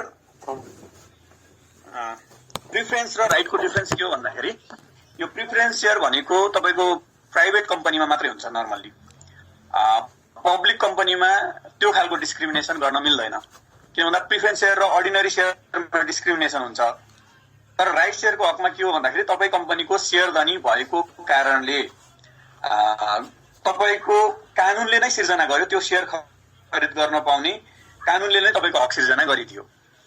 preference share सामान्य हिसाबले बुझ्दाखेरि के बुझ्नु भन्दाखेरि प्रिफरेन्स सेयर भनेको अर्डिनरी सेयर होल्डर भन्दा केही बढी राइटहरू दिएको, केही बढी अधिकार दिएको, केही बढी सुविधा दिएको सेयर भनेको प्रिफरेन्स सेयर हो भने राइट सेयर भनेको तपाईँ कुनै कम्पनीको पहिले नै सेयर धनी भएको कारणले गर्दाखेरि तपाईले त्यति पोर्सनमा सेयर किन्न पाउनु तपाईको कानुनद्वारा सिर्जित हक छ भने त्यो भनेको राइट सेयरको कुरा हो। यो यसको डिफरेन्स भयो। अब सेयर र डिभेन्चरमा के भिन्नता छ त भन्दाखेरि डिभेन्चर भनेको के हो भन्दाखेरि ऋण पत्र। कुनै पनि कम्पनीले यो डिभेन्चर पब्लिक र प्राइभेट दुवै कम्पनीको हकमा हुन्छ। कुनै पनि कम्पनीले आफूलाई आफ्नो कम्पनीलाई आवश्यक पर्ने लगानी विभिन्न माध्यमद्वारा जुटाउन सक्छ। कम्पनी अहिले नै त्यो व्यवस्था गरिदिएको छ। पहिलो लगानी भनेको तपाईको क्यापिटल इन्भेस्टमेन्ट, त्यो कम्पनीको सेयर क्यापिटल नै हो भनेको। सेयर क्यापिटलबाट पनि तपाईको कम्पनीलाई लगानी पुगेन भने तपाईले अन्य कम्पनी, व्यक्ति, संस्था वा कुनै निकायसँग ऋण लिएर पनि कम्पनीको आर्थिक कारोबारलाई अगाडि बढाउन सक्नुहुन्छ। त्यस्तो अवस्थामा त्यो ऋणलाई सुरक्षित बनाउनको लागि एउटा लिगल डकुमेन्ट इस्यु गरिएको हुन्छ। त्यो लिगल डकुमेन्ट भनेको डिभेन्चर हो, जसलाई नेपालीमा ऋण पत्र भनिन्छ। अब यो सेयर र डिभेन्चरमा के फरक छ, सेयर होल्डर र डिभेन्चर होल्डरमा के फरक छ भन्ने सन्दर्भमा यसको आधारभूत भिन्नता हेर्दाखेरि कम्पनीको सेयर होल्डरले, सेयर धनीले त्यो कम्पनीको कारोबारबाट भएको मुनाफामा आफ्नो सेयरको अंश बमोजिमको डिभिडेन्ड मुनाफा प्राप्त गर्दछन् भने डिभेन्चर होल्डरले कम्पनी जतिसुकै नाफामा भए पनि अथवा जतिसुकै नोक्सानमा भए पनि एउटा निश्चित ब्याज दरमा ब्याज मात्रै प्राप्त गर्न सक्दछन्। अनि त्यसपछि यसको अर्को भिन्नता के हो भन्दाखेरि सेयरलाई डिभेन्चरमा परिणत गर्न मिल्दैन भने डिभेन्चरलाई सेयरमा परिणत गर्न मिल्छ। त्यसपछि अर्को कुरा सेक्युरिटीको कुरामा यसको भिन्नता छुट्याउन सकिन्छ। सेयर र डिभेन्चर मध्ये कुन बढी सुरक्षित हो भन्दाखेरि सुरक्षाको दृष्टिकोणले डिभेन्चर बढी सुरक्षित हो। किन भन्दा कम्पनी खारेजीमा जाँदाको अवस्था अवस्थामा अथवा कम्पनी नोक्सानमा जाँदाको अवस्थामा पहिलो दायित्व के हुन्छ भन्दा कम्पनीको डिबेन्चर होल्डरको ऋण तिर्नुपर्ने प्रथम दायित्व हुन्छ त्यो कम्पनीको। भने अन्य साहुलाई ऋण चुक्ता गरिसकेपछि डिबेन्चर होल्डरको पनि ऋण चुक्ता गरिसकेपछि अन्तिममा मात्रै सेयर धनीको रकम फिर्ता गरिन्छ। सेक्युरिटीका हिसाबले सेयर र डिबेन्चर मध्ये डिबेन्चर मोर सेक्युर्ड भयो। त्यसपछि अर्को भनेको सेयर होल्डरले कम्पनीमा सेयर लगानी गरे बापत ब्याज लिन पाउँदैनन् भने डिबेन्चर होल्डरले ब्याज लिन पाउँछ। त्यसपछि डिबेन्चर होल्डरले डिबेन्चरलाई सेयरमा परिणत गर्न चाहेमा सम्बन्धित कम्पनीको वार्षिक साधारण सभाबाट स्वीकृत गराई वार्षिक साधारण सभा अथवा विशेष साधारण सभाबाट स्वीकृत गराई त्यसलाई डिबेन्चरलाई सेयरमा परिणत गर्न सकिन्छ अथवा मिल्छ। यो सेयर र डिबेन्चरको आधारभूत भिन्नताहरू भयो। अब त्यसपछि हामीसँग अर्को टपिक छ board of directors. Board of director BOD भनेर भन्ने चलन छ सर्टकटमा। यो भनेको के हो भन्दाखेरि सञ्चालक समिति। अब सञ्चालक समितिको पावर अथोरिटी के हो, रेस्पोन्सिबिलिटिज के हो, फङ्सन के हो भन्ने सन्दर्भमा हेर्दाखेरि पहिलो ड्युटी भनेको सञ्चालक समितिको पहिलो ड्युटी भनेको कुनै पनि कम्पनीको वार्षिक साधारण सभा वा विशेष साधारण सभाले गरेका निर्णयहरूलाई कार्यान्वयन गर्नु पहिलो दायित्व हो बीओडीको। सञ्चालक समितिको पहिलो दायित्व के हो भन्दाखेरि कम्पनीको वार्षिक साधारण सभा वा विशेष साधारण सभाबाट भएका निर्णयहरूलाई कार्यान्वयन गर्नु नम्बर 1। नम्बर 2, सञ्चालक समितिको दोस्रो दायित्व के हो भन्दाखेरि कम्पनीको दैनिक प्रशासनिक कार्यहरू गर्नको लागि आवश्यक निर्णयहरू गर्नु। कम्पनीको दैनिक प्रशासन सञ्चालनको लागि आवश्यक निर्णयहरू गर्नु। जस्तै उदाहरणको लागि कम्पनी सञ्चालन गर्ने नै बीओडीले हो। व्यावहारिक रूपमा कम्पनी सञ्चालन गर्ने सञ्चालक समितिले नै हो। केही मुख्य निर्णयहरू जसले चाहिँ कम्पनीलाई दीर्घकालीन रूपमा प्रभाव पार्छन् त्यस्ता निर्णयहरू मात्रै सञ्चालक समितिले गर्न पाउँदैन। तर नियमित दैनिक प्रशासन सञ्चालनका निर्णयहरू, कम्पनीको खाता सञ्चालनका निर्णयहरू, कम्पनीमा कर्मचारी नियुक्ति गर्ने विषयहरू लगायतका विषयहरू साधारण सभा बोलाउने, त्यसपछि तपाईँको साधारण सभा बोलाउने, वार्षिक साधारण सभा बोलाउने, विशेष साधारण सभा बोलाउने, साधारण सभामा पेश हुने एजेन्डाहरू तयार गर्ने लगायतका कार्यहरू यो कम्पनीको बीओडीले गर्छ, बोर्ड अफ डिरेक्टर्सले गर्छ। बोर्ड अफ डिरेक्टर्सले के चाहिँ गर्न पाउँदैन भन्दाखेरि कम्पनीको प्रबन्ध पत्र नियमावली संशोधन गर्ने, कम्पनीको नाम ठेगाना परिवर्तन गर्ने, कम्पनीको पुँजीगत संरचना परिवर्तन गर्ने, कम्पनीका सेयर धनीहरू परिवर्तन गर्ने लगायतका यी सब्स्ट्यान्टिभ प्रोभिजन, तपाईँको सब्स्ट्यान्टिभ प्रोभिजन सार्वजनिक कानुनसँग मेल खाने व्यवस्थाहरू कम्पनीको बोर्ड अफ डिरेक्टरले परिवर्तन गर्न पाउँदैन। यी चाहिँ वार्षिक साधारण सभा वा विशेष साधारण सभाबाटै निर्णय हुनुपर्छ। वार्षिक साधारण सभा र विशेष साधारण सभाको म्यान्डेट बमोजिम कम्पनीको दैनिक प्रशासन सञ्चालन गर्ने र वार्षिक साधारण सभा र विशेष साधारण सभाको निर्देशनलाई कार्यान्वयन गर्ने र कम्पनीको दैनिक प्रशासन सञ्चालन गर्ने, कम्पनीको कर्मचारीहरू नियुक्त गर्ने लगायतका ड्युटिजहरू कम्पनीको बोर्ड अफ डिरेक्टर्सलाई हुन्छ। अब फङ्सन र responsibilities of CEO, chief executive officer. प्रमुख प्रशासकीय अधिकृतको भूमिका के हुन्छ कुनै पनि कम्पनीमा भन्दा बोर्ड अफ डिरेक्टरले गरेका निर्देशनहरूको पालन गर्ने। सबैभन्दा माथि कम्पनीको सबैभन्दा हाइएस्ट बडी एजीएम भयो, वार्षिक साधारण सभा वा विशेष साधारण सभा। एजीएम नै हो नर्मली, विशेष साधारण सभा विशेष अवस्थामा मात्रै बोलाइन्छ। कम्पनीको वार्षिक साधारण सभा भनेको संसद जस्तो हो, कानुन बनाउन सक्ने त्यस कम्पनीका लागि। भने यो बीओडी भनेको सरकार जस्तो हो। बोर्ड अफ डिरेक्टर भनेको दैनिक प्रशासन सञ्चालन गर्ने, कम्पनीलाई नियमित रूपमा अपरेट गर्ने निकाय हो। भने अब कम्पनीको सीईओ, चिफ एक्जिक्युटिभ अफिसर भनेको प्रधानमन्त्री जस्तो हो। त्यसले चाहिँ बोर्ड अफ डिरेक्टर्सको निर्णयलाई कार्यान्वयन गराउँछ। त्यसपछि एजीएमबाट भएका निर्देशनहरूको दैनिक प्रशासनिक रूपमा त्यसले चाहिँ नेतृत्व गर्छ। सीईओले नेतृत्व गर्छ, दैनिक प्रशासनिक काम कारबाहीहरूको नेतृत्व गर्छ। यो चाहिँ सीईओ को भूमिका भयो। त्यसपछि कम्पनीको कम्प्लायन्सको कुरा, जस्तै कम्पनी सेक्रेटरीको काम पनि त्यही, अहिले म आउँछु त्यसमा। जेनरल म्यानेजरको कामहरू पनि कम्पनीले डेलिगेट गरेको अथोरिटीहरू एक्सर्साइज गर्ने, कम्पनीको सञ्चालक समितिले अथवा बोर्ड अफ डिरेक्टरले तोकिएका जिम्मेवारीहरू पुरा गर्ने र कम्पनीको दैनिक प्रशासनिक कुराहरू हेर्ने मात्रै हो। यसको धेरै रेस्पोन्सिबिलिटिजहरू। त्यसपछि कम्पनी सेक्रेटरी, सबैभन्दा महत्त्वपूर्ण सर्ट नोट्सको लागि यो कम्पनी सेक्रेटरी, कम्पनी सचिव को व्यवस्था हो। कम्पनी सचिव भनेको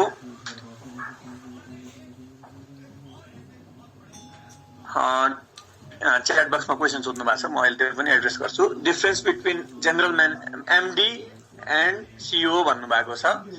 म्यानेजिङ डाइरेक्टर भनेको के हो भन्दाखेरि कम्पनीको सञ्चालक समिति मध्येकै कुनै एउटा व्यक्तिलाई वार्षिक साधारण सभाबाट कम्पनीको म्यानेजिङ डाइरेक्टर नियुक्त गरिएको हुन्छ।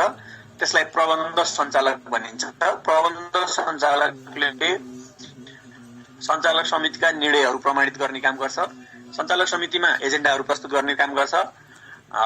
यो चाहिँ एमडी भयो। त्यसपछि सिइओ भनेको कर्मचारी मात्रै हो। त्यो सञ्चालक समितिले नियुक्त गरेको एउटा कर्मचारी हो। उसले एडमिनिस्ट्रेटिभ फङ्सन बाहेक अरू डिसिजन मेकिङ रोलमा सिइओले खासै काम गर्न मिल्दैन। एडमिनिस्ट्रेटिभ फङ्सन मात्रै गर्ने हो सिइओले। त्यसपछि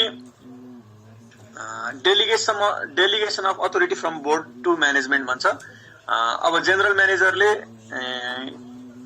म्यानेजरलाई बोर्डबाट चाहिँ बोर्ड अफ डिरेक्टरको माइन्युट उठाएर कुनै जिम्मेवारी सुम्पियो भने त्यस्ता जिम्मेवारीहरू जेनरल म्यानेजरले पनि एक्जिक्युट गर्न सक्छन्। त्यो चाहिँ जस्तै बोर्ड अफ डिरेक्टरलाई भएको कुनै विषयमा बोर्ड अफ डिरेक्टरले निर्णय गर्न सक्ने अधिकार भएकोमा त्यसलाई चाहिँ ट्रान्सफर गरेर जेनरल म्यानेजरले पनि गर्न सक्ने भनेर माइन्युट गर्न सकिन्छ। त्यसरी गर्यो भने त्यसरी त्यो पावर डेलिगेसन गरेको हुन्छ। त्यसपछि अर्को कम्पनी सेक्रेटरी। कम्पनी सचिव भनेको के हो त भन्दाखेरि कम्पनी सचिवलाई हाम्रो कम्पनी ऐन नियमावली दुईटैले चिन्छ। सामान्यतया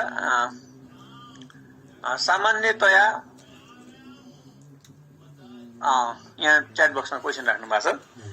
सिइओ बोर्डको सदस्य सचिव हुन्छ हो कि होइन भन्नु भएको छ। त्यो राइट हो तपाईँ। त्यो माइनिटरिङहरू उठाउने त्यो एडमिनिस्ट्रेटिभ फङ्सनमै पर्छ। एडमिनिस्ट्रेटिभ फङ्सनहरू सिइओले गर्ने हो। जस्तै बोर्ड अफ डिरेक्टरको मिटिङमा माइनिटहरू उठाउने काम सिइओले गर्न सक्छ। कम्पनी सेक्रेटरी नभएको ठाउँमा, कम्पनी सेक्रेटरी भएको ठाउँमा कम्पनीको माइनिटहरू गर्ने, माइनिटहरू सुरक्षित राख्ने काम चाहिँ त्यो कम्पनी सेक्रेटरीको फङ्सनमा आउँछ। कम्पनी सेक्रेटरी भनेको के हो भन्दाखेरि कम्पनी ऐन र नियमावलीले कम्पनीको प्रशासनिक काम गर्नको लागि, कम्पनीका निर्णयहरू, बोर्डका निर्णयहरू, माइनिटहरू उठाउनको लागि, कम्पनीका कागज पत्रहरू सुरक्षित राख्नको लागि, कम्पनीको तर्फबाट विभिन्न निकाय सङ्घ संस्थालाई पत्राचार गर्नको लागि अथोरिटी दिएर एउटा कम्पनी सचिवको व्यवस्था गरिएको हुन्छ। त्यसरी त्यो भूमिकामा बस्ने व्यक्ति भनेको कम्पनी सचिव हो। कम्पनी सचिवको लागि एउटा निश्चित योग्यताहरू हुन्छ। कम्पनी सचिव हुनको लागि छुट्टै लाइसेन्सको व्यवस्था पनि हुन्छ। जस्तै तपाईँको छुट्टै योग्यताको व्यवस्था हुन्छ। जस्तै तपाईँ ब्याचलर म्यानेजमेन्ट, ल र चार्टर एकाउन्टेन्सी पढेको व्यक्ति मात्रै कम्पनी सेक्रेटरी भने हाम्रो क्वालिफिकेसनहरू तोकिदिएको छ। नेपालको कन्टेक्स्टमा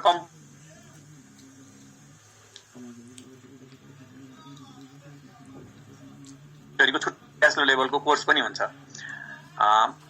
त्यसरी कम्पनी सेक्रेटरी भनेको एउटा क्वालिफाइड ह्युमन रिसोर्स हो। पब्लिक कम्पनीमा कम्पलसरी प्रोभिजन छ कम्पनी सेक्रेटरीको भने प्राइभेट कम्पनीमा पनि 1 करोडभन्दा माथि पुँजी भएको कम्पनीमा कम्पनी सेक्रेटरी राख्नुपर्ने व्यवस्था छ। अब व्यावहारिक रूपमा यो कतिको लागू भएको छ भन्ने कुरा समीक्षा गर्ने विषय भयो। तर नर्मल्ली ठुलो कम्पनीहरू प्राइभेट होस् वा पब्लिक होस् त्यसमा अनिवार्य रूपमा कम्पनी सेक्रेटरी राख्नुपर्छ भन्ने प्रोभिजन छ।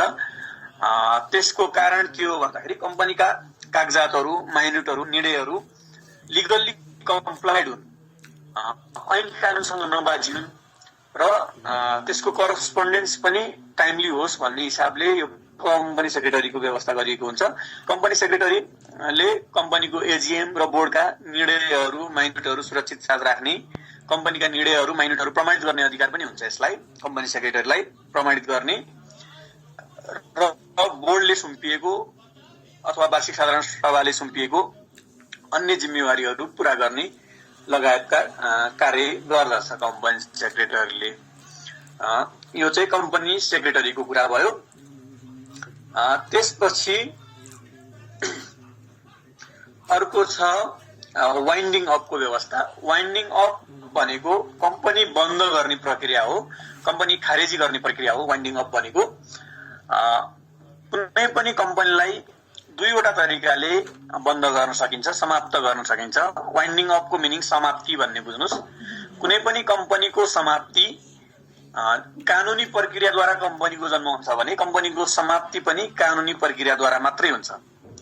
वाइन्डिङ अप अन्तर्गत दुईवटा कुराहरू पर्छ। एउटा भनेको कम्पनीको दर्ता खारेजी, जुन कम्पनी ऐनको दफा 137 को कमा व्यवस्था गरिएको छ दर्ता खारेजी। त्यसपछि अर्को व्यवस्था भनेको लिक्विडेसनको व्यवस्था हो। दर्ता खारेजी भनेको के हो, लिक्विडेसन भनेको के हो, म त्यसमा पनि आउँछु। कुनै पनि कम्पनी संस्थापना भयो, कानुन बमोजिम संस्थापना भयो, तर त्यसले विविध कारणले आफ्नो कार्य प्रारम्भ समेत गर्न सकेन भने त्यस्तो अवस्थामा उक्त कम्पनीको दर्ता खारेजी गर्न सकिन्छ, भनेको सुरुदेखि नै खारेजी गर्न सकिन्छ। अब त्यसरी दर्ता खारेजी गर्दाखेरि कम्पनीको दर्ता खारेजी गर्दाखेरि सम्बन्धित संस्थापकहरूले शनाखत गरेर कम्पनी हामीले चाहिँ स्वैच्छिक रूपमा खारेजी गर्न सक्छौँ, भोलुन्टरीली हामी कम्पनीको स्वैच्छिक खारेजीमा जान्छौँ भनेर भन्न सक्नुहुन्छ। त्यसपछि अर्को व्यवस्था भनेको लिक्विडेसन छ। लिक्विडेसन भनेको लिक्विडेसनको पनि फेरि टाइप्स आउँछ, म त्यसमा आउँछु। लिक्विडेसन भनेको के हो भन्दाखेरि कम्पनीको सम्पूर्ण सम्पत्ति र दायित्वहरूको मूल्याङ्कन गरी एउटा स्वतन्त्र इन्डिपेन्डेन्ट लिक्विडेटरले कम्पनीको सम्पत्ति, कम्पनीको दायित्व सबै मूल्याङ्कन गरी त्यो कम्पनीलाई खारेजी गर्ने र कम्पनीको तिर्न बुझाउनु पर्ने ऋण दायित्वहरू चुक्ता गर्ने र कम्पनीको सेयर धनीको सेयरको हिस्सा अनुसार लगानी फिर्ता गर्ने काम एउटा इन्डिपेन्डेन्ट लिक्विडेटरले गर्छ। त्यो प्रक्रियालाई कम्पनी लिक्विडेसन भनिन्छ, कम्पनी लिक्विडेसनको प्रोसेस भनिन्छ त्यसलाई। अब लिक्विडेसन पनि कसरी हुन्छ भन्दाखेरि, कसरी गर्न सकिन्छ त लिक्विडेसन भन्दाखेरि उक्त कम्पनीको सेयर धनीको 2/3 मतद्वारा निर्णय गरेर मात्रै कम्पनी खारेजी गर्न सकिन्छ। जस्तै तपाईँ र म 50-50% को सेयर होल्डर छौँ भने कुनै कम्पनीमा मैले चाहँदैमा कम्पनी खारेज गर्न मिल्ने भन्ने हुँदैन, नम्बर 1। दोस्रो भनेको लिगल्ली यो चाहिँ फोर्सफुल्ली पनि लिक्विडेसन हुन्छ। एउटा भोलुन्टरी भनिन्छ, अघि मैले भनेको कम्पनीको साधारण सभाबाट निर्णय गरेर गयो भने त्यो भोलुन्टरी लिक्विडेसन भयो। त्यसपछि अर्को भनेको लिगल्ली अथवा फोर्सफुल्ली लिक्विडेसन हुन्छ। त्यो भनेको कम्पनीले कम्पनीका सेयर धनीहरूको हितको रक्षा गर्न सकेन भने त्यस्तो अवस्थामा अदालतको आदेशद्वारा अदालतमा मुद्दा दिन सक्छन्। त्यसरी मुद्दा दिइसकेपछि अदालतको आदेशद्वारा फोर्सफुल्ली पनि कम्पनी लिक्विडेसनमा जान सक्छ, खारेजीमा जान त्यो कम्पनीका सेयर धनीहरूको अधिकार सुरक्षित गर्नको लागि। त्यसरी लिक्विडेसन जाँदा पनि अदालतको आदेश मात्रै हुने हो। प्रक्रिया चाहिँ त्यही हो, अघिको जस्तै भोलुन्टरी लिक्विडेसनमा जस्तै एउटा इन्डिपेन्डेन्ट लिक्विडेटर अपोइन्ट गरेर त्यसले कम्पनीको समग्र दायित्व के छ, समग्र कम्पनीको दायित्व के छ, कम्पनीको आम्दानी के छ, कम्पनीले उठाउनु पर्ने रकम के छ, त्यसपछि सेयर होल्डरलाई चुक्ता गर्नुपर्ने, भुक्तानी गर्नुपर्ने यो सबै के छ, यो सबैको अडिटिङ हिसाब किताब गरेर लिक्विडेटरले सञ्चालक समिति अथवा साधारण सभालाई भएको सरह अथोरिटी एक्सर्साइज गर्न पाउँछ। किन भन्दा लिक्विडेसनमा जाँदाखेरि साधारण सभाले निर्णय गरेर एउटा लिक्विडेटर अपोइन्ट गर्छ र कम्पनीको त्यति बेलाको सञ्चालक समिति, वार्षिक साधारण सभा सबै विघटन हुन्छ र त्यो लिक्विडेटरले नै पुरा कम्पनीको अथोरिटी पावर एक्सर्साइज गर्छ र अन्तिममा त्यो लिक्विडेटरले तिर्नुपर्नेको दायित्व पनि तिरिदिन्छ र उठाउनु पर्ने पनि उठाइदिन्छ।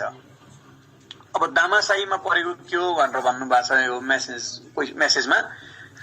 दामासाही भनेको इन्सल्भेन्सी हो, त्यसलाई नेपाली शब्दमा दामासाही पनि भन्छन्, टाँट पल्टेको पनि भन्छन्। त्यो भनेको अब यसको कम्पनीले चाहिँ यो कम्पनी सिद्धियो, यसले तिर्न बुझाउन पनि केही पनि सक्दैन, साहुको दायित्व पनि यसले तिर्न बुझाउन सक्दैन भने त्यस्तो अवस्थामा त्यसलाई दामासाही परेको अथवा टाँट पल्टेको भनिन्छ। अब कम्पनी टाँट पल्टेको सन्दर्भमा के हुन्छ भन्दा यसको इन्ट्रेस्टिङ पार्ट हो छ। यदि कम्पनी टाँट पल्ट्यो भने तपाईँले आफ्नो व्यक्तिगत सम्पत्तिबाट तिर्नु पर्दैन। लिमिटेड लायबिलिटी भनेकै त्यही हो। कम्पनी टाँट पल्टिएको अवस्थामा तपाईँको लायबिलिटी कति हो, तपाईँको सेयरको पर्सन जति हो त्यति मात्र दायित्व तपाईँले बेहोर्नु पर्छ। तपाईँको आफ्नो व्यक्तिगत सम्पत्तिबाट ल्याएर तिर्नु बुझाउनु पर्दैन।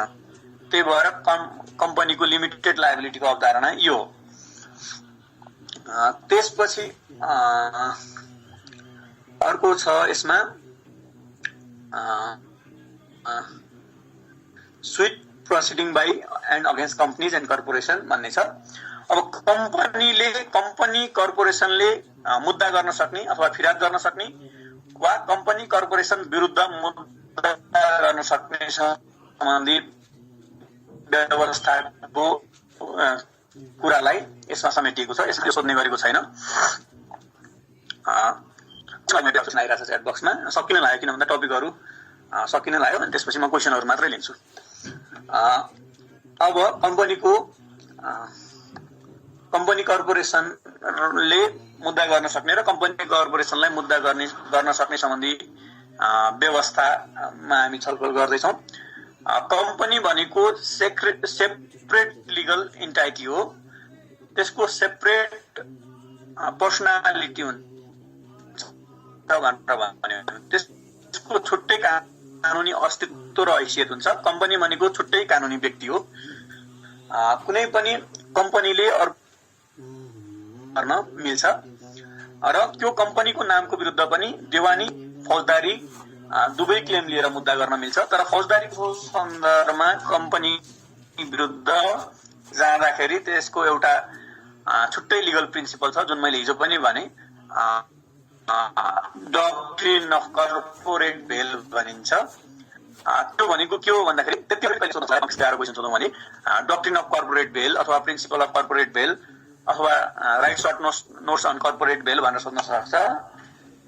कर्पोरेट भेल भनेको के हो भन्दाखेरि यसमा एउटा इन्ट्रेस्टिङ पार्ट हो छ। कम्पनी भनेको एउटा जस्तै नामको कम्पनी छ, त्यो कम्पनी भनेको कम्पनी त सामूहिक रूपमा एउटा कमन सिलले जनाइन्छ, तर त्यो कम्पनीको पनि कुनै सदस्यले त्यो कम्पनीको नाम लिएर आपराधिक क्रियाकलाप गरेको हुन सक्छ। त्यस्तो अवस्थामा एउटा कुनै सदस्यले आपराधिक क्रियाकलाप गरेको छ भन्दैमा उसको अपराधको दायित्व मलाई बोकाउन मिल्दैन अथवा अर्को शेयरधारलाई बोकाउन मिल्दैन। कर्पोरेट भेलको प्रिन्सिपल त्यो हो। त्यसकारणले कर्पोरेट भेलले के भन्छ भन्दाखेरि कर्पोरेट भेल भनेको एउटा पर्दा जस्तो हो रे के। एउटा म उदाहरण दिन्छु तपाईँलाई एकछिनमा। पर्दा जस्तो हो, त्यो पर्दा उठाएपछि त्यस पछाडिको वास्तविकता खुल्छ भन्छ। त्यो भनेको त्यो कम्पनीको नाममा कसैले अपराध गरेको छ भने त्यो कम्पनीलाई साइड लगाइदिउँ, त्यो व्यक्तिको त्यो पत्ता लगाउँ, त्यो कम्पनीको पर्दा हटाएर त्यो व्यक्तिलाई पत्ता लगाउँ र त्यो व्यक्तिलाई कानुनी कारबाही गर्नुपर्छ भन्छ फौजदारी दायित्वको सन्दर्भमा। तर देवानी दायित्वको सन्दर्भमा त्यो हुँदैन। कम्पनीको देवानी दायित्व भनेको आवाज राम्रोसँग सुनिरहेको छ, अड्केर आयो भनेर च्याट बक्समा आयो। मेरो समस्या हो कि कसैको उहाँको पर्सनल हो? हैन, ठिकै छ सर। ठिक छ ल, ठिक छ। कर्पोरेट भेल भनेको मैले एक्सप्लेन गर्दैछु, सर्ट नोट्समा सोध्न सक्ने क्वेसन हो। त्यो पर्दा हटाइसकेपछि त्यो व्यक्तिले चाहिँ देवानी दायित्व बेहोर्नुपर्छ। जस्तै मानव कुनै एउटा कम्पनी छ जसमा 7 जना सञ्चालक छन्। 7 जना सञ्चालक मध्ये 1 जना सञ्चालकले कुनै अपराधिक क्रियाकलाप गरेर ठगी गरेको हुन सक्छ। मानव एउटा मेन पावर कम्पनी छ, मेन पावर कम्पनीमा 1 जना कुनै एजेन्टले अथवा कुनै 1 जना सञ्चालकले ठगी गरेको हुन सक्छ भने त्यो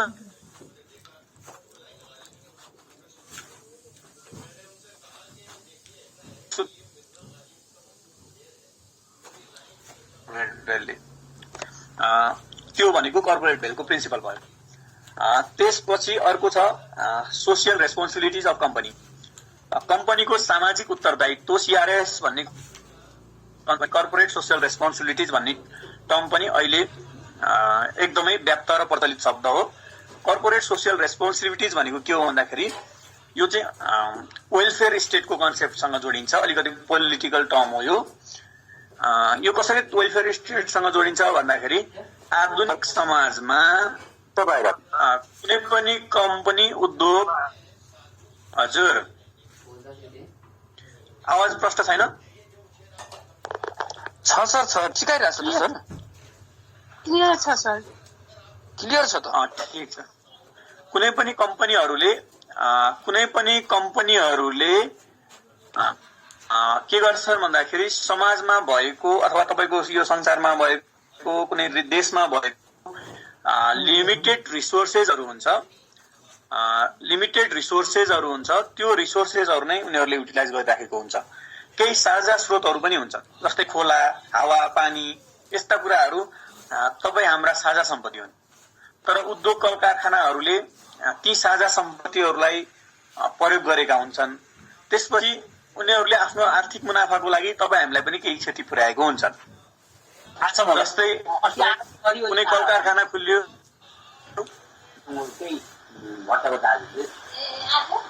कल कारखाना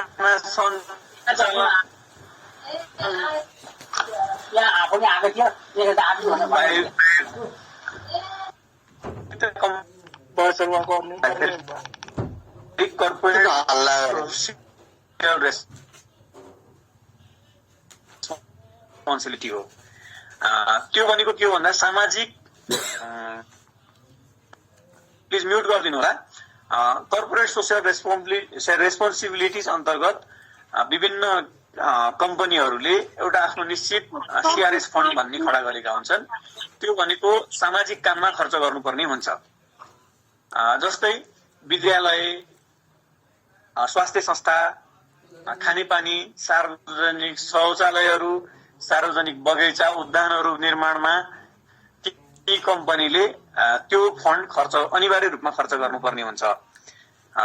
त्यसलाई चाहिँ कर्पोरेट सोसियल रेस्पोन्सिबिलिटिज अथवा सोसियल रेस्पोन्सिबिलिटिज अफ कम्पनी भनेर भनिन्छ। त्यसपछि मेजर टपिक्सहरू यति नै हो। अब क्वेसन लिउँ।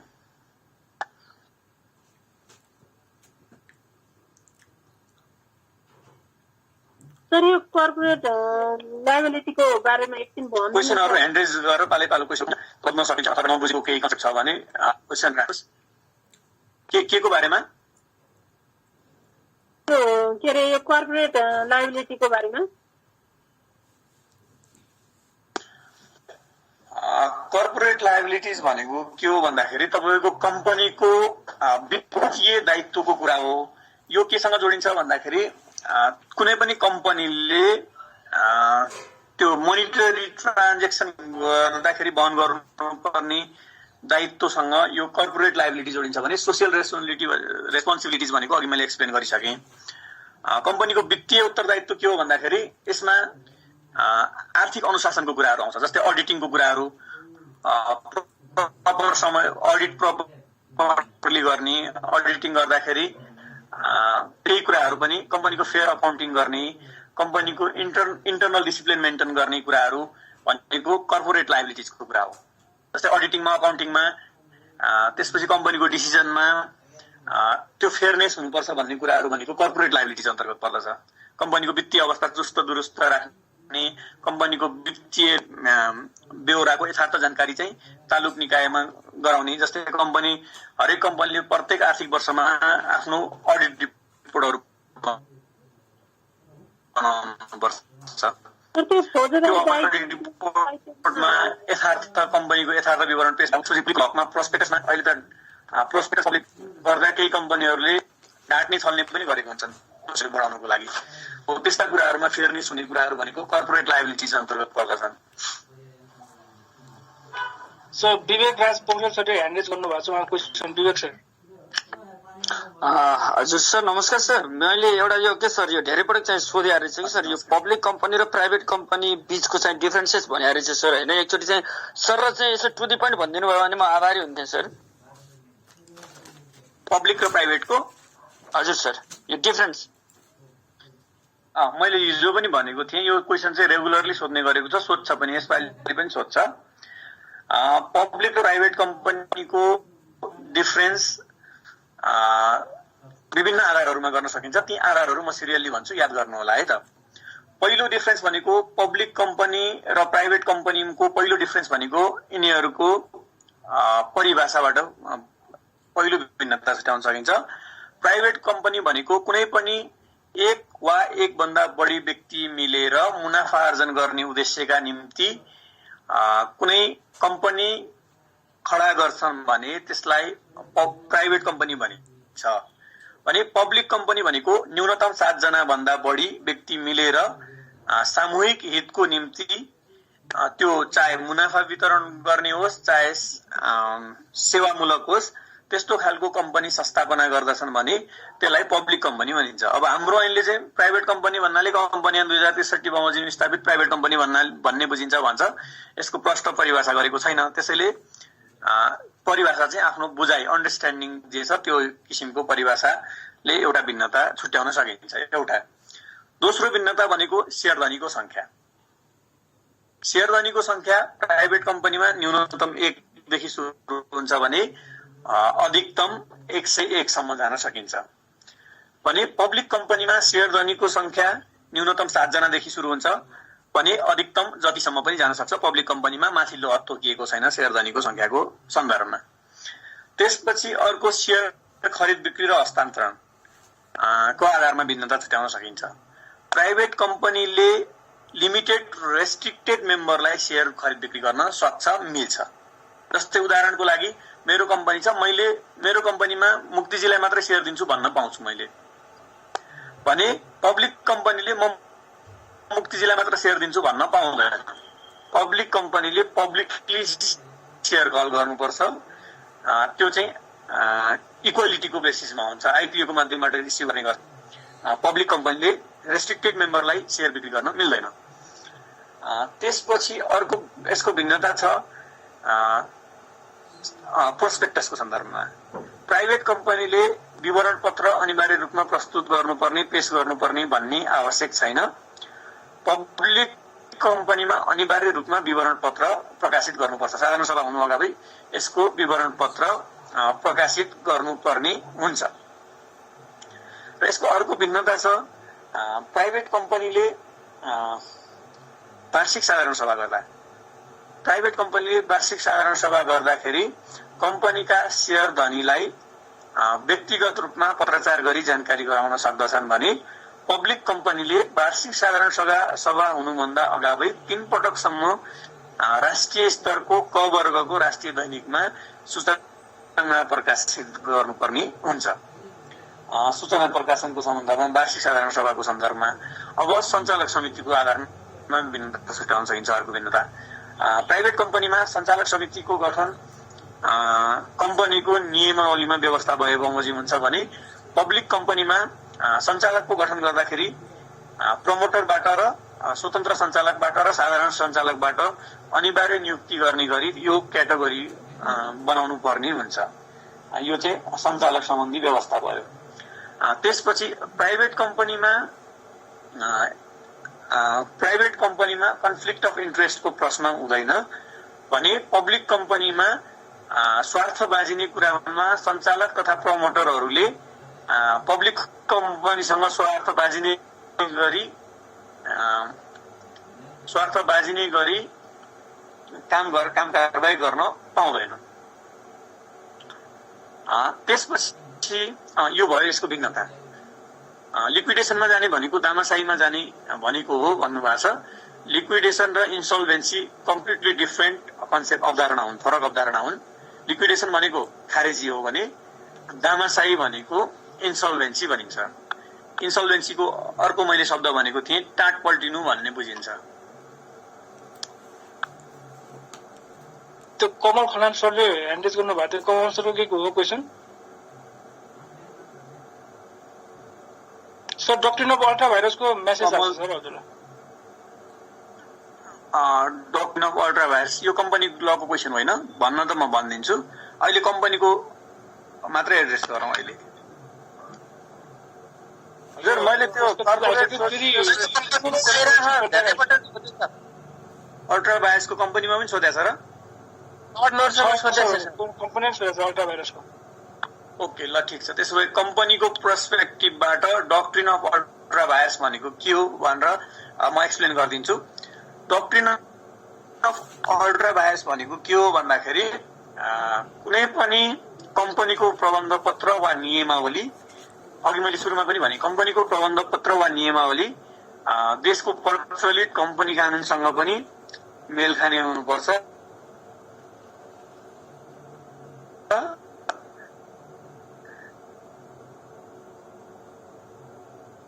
आवाज हरायो। त्यसको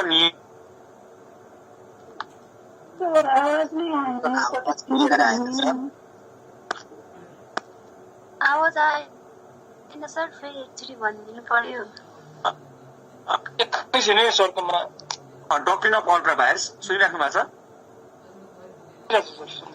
सुनिरहेछ नि है?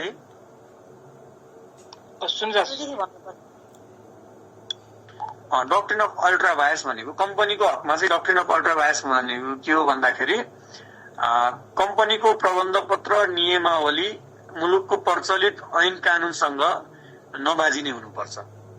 यो भनेको यदि कम्पनीको प्रबन्ध पत्र नियमावली प्रचलित ऐन कानुन र कम्पनी कानुनसँग बाजिने अवस्था छ भने त्यो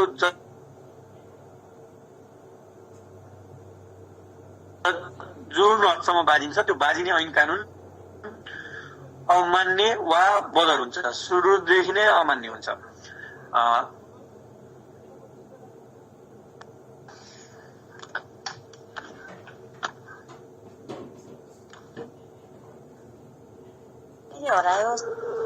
यहाँ नेट डिस्टर्ब भयो बेला बेलामा।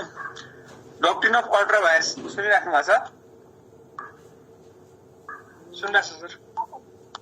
डक्ट्रिन अफ अल्ट्रा भाइरस भनेको अथवा प्रिन्सिपल अफ अल्ट्रा भाइरस भनेको के हो भन्दाखेरि कम्पनीको प्रबन्ध पत्र नियमावली मूल कम्पनी ऐन कानुनसँग नबाजिने गरी बनाउनु पर्छ। यसरी बाजिने गरी बनाइएको हकमा चाहिँ त्यो बाजिने हदसम्म अमान्य वा बदर हुन्छ भन्ने पहिलो अवधारणा एउटा त्यो भयो। त्यसपछि दोस्रो भनेको कम्पनीको प्रबन्ध पत्र र नियमावली एकअर्कासँग बाजिन्छन् भने प्रबन्ध पत्रमा भएका व्यवस्था हाबी हुन्छ, नियमावलीमा भएको व्यवस्था अमान्य वा बदर हुन्छ। त्यसपछि डक्ट्रिन अफ अल्ट्रा भाइरस भनेको यही हो यसको अवधारणा। कम्पनीको प्रबन्ध पत्र नियमावली एकअर्कासँग नबाजिने गरी बनाउनु पर्छ भन्ने कुरा र कम्पनीको प्रबन्ध पत्र नियमावली प्रचलित ऐन कानुनसँग नबाजिने गरी बनाउनु पर्छ। सर मन्त्रीजीले transfer of share and transmission of शेयरको बारेमा क्वेसन सुन्नुभएको छ। ट्रान्सफर अफ शेयर कि ट्रान्समिसन भन्ने त हुँदैन। ट्रान्सफर अफ शेयर र transmission of share. Transfer of शेयरको सन्दर्भमा अघि मैले 2-3वटा कुरा भने। शेयर कम्पनीको शेयर एउटा व्यक्तिबाट अर्को व्यक्तिमा कसरी हक हस्तान्तरण हुन्छ भन्ने सन्दर्भमा त्यो प्रश्न हो। अब ट्रान्सफर हुने 3-4वटा प्रोसेस छन्। एउटा शेयर ट्रान्सफर हुने चाहिँ खरिद बिक्रीद्वारा शेयर ट्रान्सफर हुन्छ। एउटा व्यक्ति र अर्को व्यक्ति बीच खरिद बिक्री भएर शेयर ट्रान्सफर हुन्छ पहिलो। दोस्रो भनेको सक्सेसनद्वारा शेयर ट्रान्सफर हुन्छ।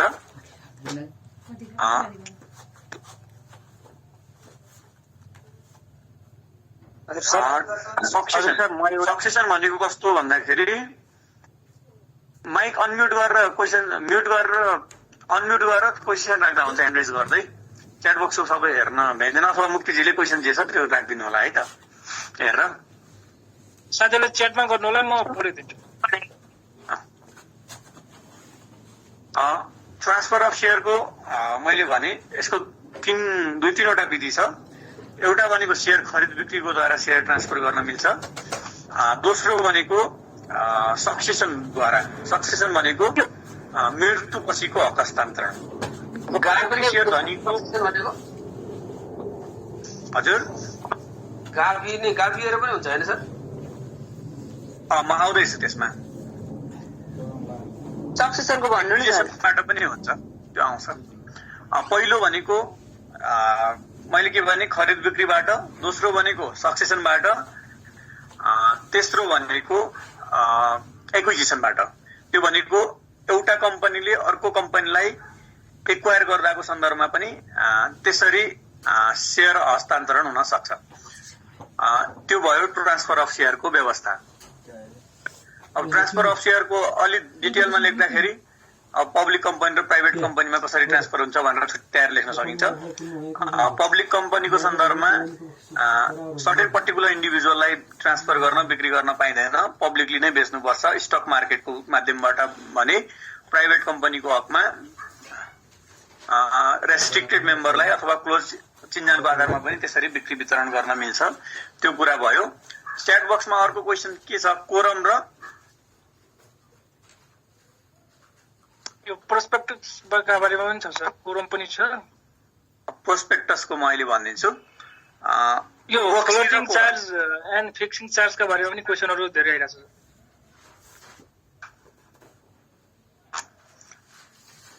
मुक्ति फेरि रिपिट गरिदिनु त, के को बारेमा भन्नुभयो? यो फ्लोटिङ चार्ज र फिक्सिङ चार्जका बारेमा को पनि भनिदिनुहोस् सर भनेर भन्नुभएको छ। फ्लोटिङ चार्ज, फिक्सिङ चार्जको कुनमा छ त यहाँ?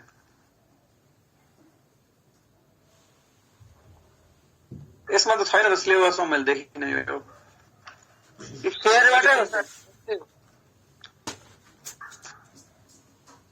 ठिक छ ल, कोरम र प्रोक्सीको बारेमा सोध्नु भएको छ। म त्यो एड्रेस गर्छु, त्यसपछि अलटमेन्ट अफ शेयरको बारेमा सोध्नु भएको छ, त्यसमा आउँछु म। सुरुमा कोरम भनेको के हो भनेर भन्दाखेरि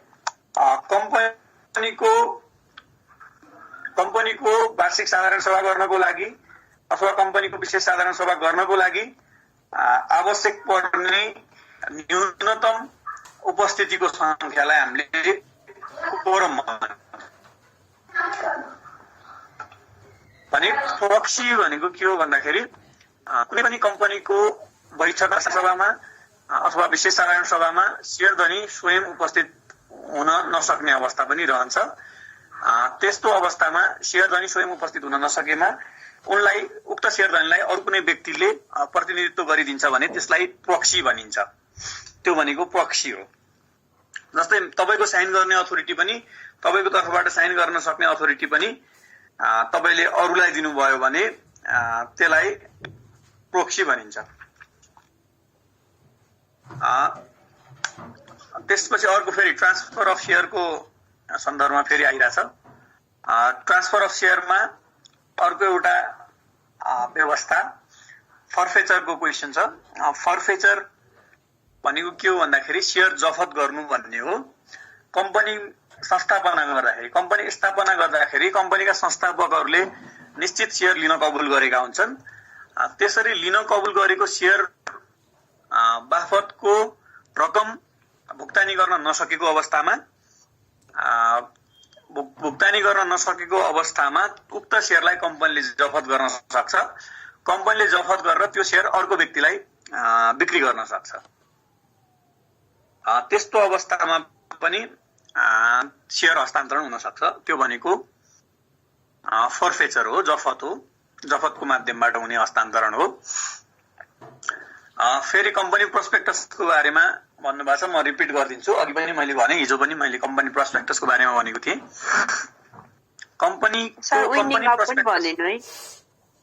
वाइन्डिङ अप मैले अघि लास्टमा भने। वाइन्डिङ अप भनेको कम्पनीको समाप्ति हो। कम्पनीको समाप्ति दुईवटा तरिकाले हुन्छ। दुईवटा तरिका भनेको एउटा भोलिन्टियरी हुन्छ। भोलिन्टियरी भनेको कम्पनी स्वैच्छिक खारेजीमा जाने हो। त्यो भनेको दर्ता खारेजीको कुरा भने। त्यसपछि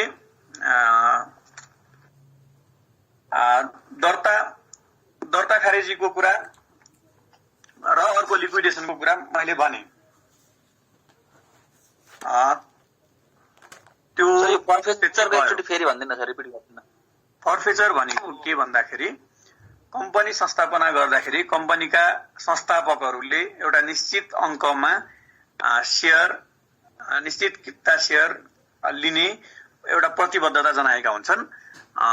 त्यो प्रतिबद्धता बमोजिम कम्पनीमा त्यो रकम भुक्तानी गर्न सकेनन्। जस्तै मानौ 1 करोडको कम्पनीमा तपाईँले 1 लाखको सेयर लिन कबुल गर्नुभयो, तर 1 लाखको भुक्तानी गर्न सक्नु भएन, जम्मा 50,000 मात्रै भुक्तानी गर्नुभयो भने तपाईँको आंशिक सेयर जफत हुन्छ। भने अर्को सन्दर्भ तपाईँले 1 लाखको सेयर लिन कबुल गर्नुभयो, तर तपाईँले कति पनि तपाईँको पारिवारिक समस्या पर्यो, व्यक्तिगत समस्या पर्यो, तपाईँले कति पनि रकम चुक्ता गर्न सक्नु भएन भने कम्पनीको संस्थापकमा तपाईँको नाम त हुन्छ, तर तपाईँको त्यो सेयर कम्पनीको वार्षिक साधारण सभा अथवा विशेष साधारण सभा गरेर जफत हुन्छ। अनि त्यो सेयर जफत गरेर तपाईँको सदस्यता समाप्त हुन्छ र त्यो सेयर अर्को व्यक्तिलाई कम्पनीले बिक्री गर्न सक्छ। त्यसरी पनि सेयर ट्रान्सफर हुन्छ अथवा सेयर जफतको अवधारणा त्यो हो।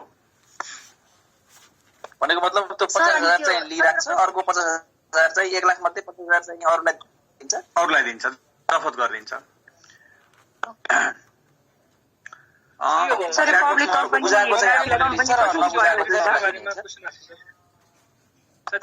म त्यो फरेन कम्पनी लायबिलिटिज र सोशल रेस्पोन्सिबिलिटीका बारेमा क्वेसन आएको छ सर एउटा।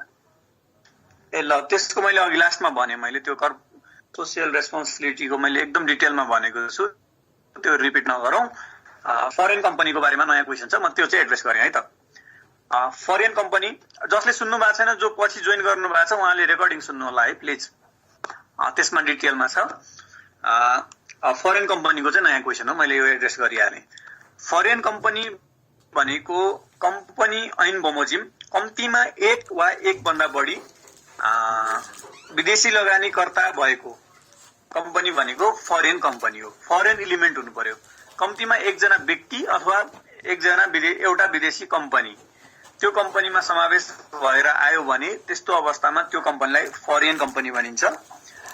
फरेन कम्पनी आउने 3वटा व्यवस्था र अवस्था छ हामीसँग। त्यो 3वटा भनेको, एउटा पहिलो अवस्था भनेको फरेन डाइरेक्ट इन्भेस्टमेन्ट भनिन्छ। प्रत्यक्ष विदेशी लगानीको रूपमा फरेन इन्भेस्टमेन्ट आउन सक्छ, फरेन कम्पनी आउन सक्छ।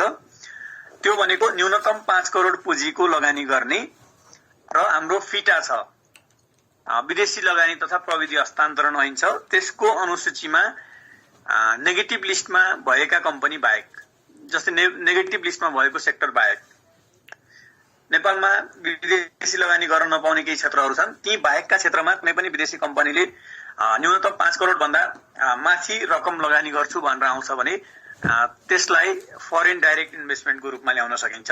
नम्बर 1। त्यसको लागि चाहिने के हो त भन्दाखेरि विदेशी लगानी ल्याउनको लागि उक्त कम्पनीको विदेशी लगानी गर्ने व्यक्ति हो भने व्यक्तिको हकमा उसको प्रमाणित पासपोर्ट चाहिन्छ।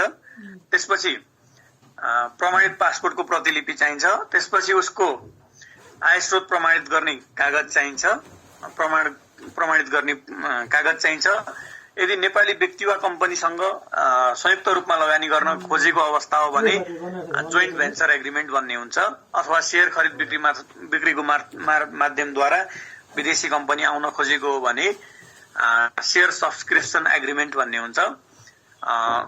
त्यसरी त्यो सम्झौताहरू चाहिन्छ। त्यसपछि अर्को भनेको उद्योग विभागको पूर्व स्वीकृति चाहिन्छ। यी कागजातहरू पुर्याइसकेपछि त्यसपछि नेपाल राष्ट्र बैंकको पूर्व स्वीकृति चाहिन्छ लगानी भित्राउनको निम्ति। यी व्यवस्थाहरू भइसकेपछि विदेशी कम्पनी ल्याउन सकिन्छ। विदेशी कम्पनी फरेन डाइरेक्ट इन्भेस्टमेन्टको रूपमा आउँछ। पहिलो एउटा त्यो भयो। अर्को भनेको फरेन कम्पनीमा फरेन कम्पनीको ब्रान्च शाखा कार्यालय खोलेर पनि फरेन कम्पनी नेपालमा इस्टाब्लिस गर्न सकिन्छ।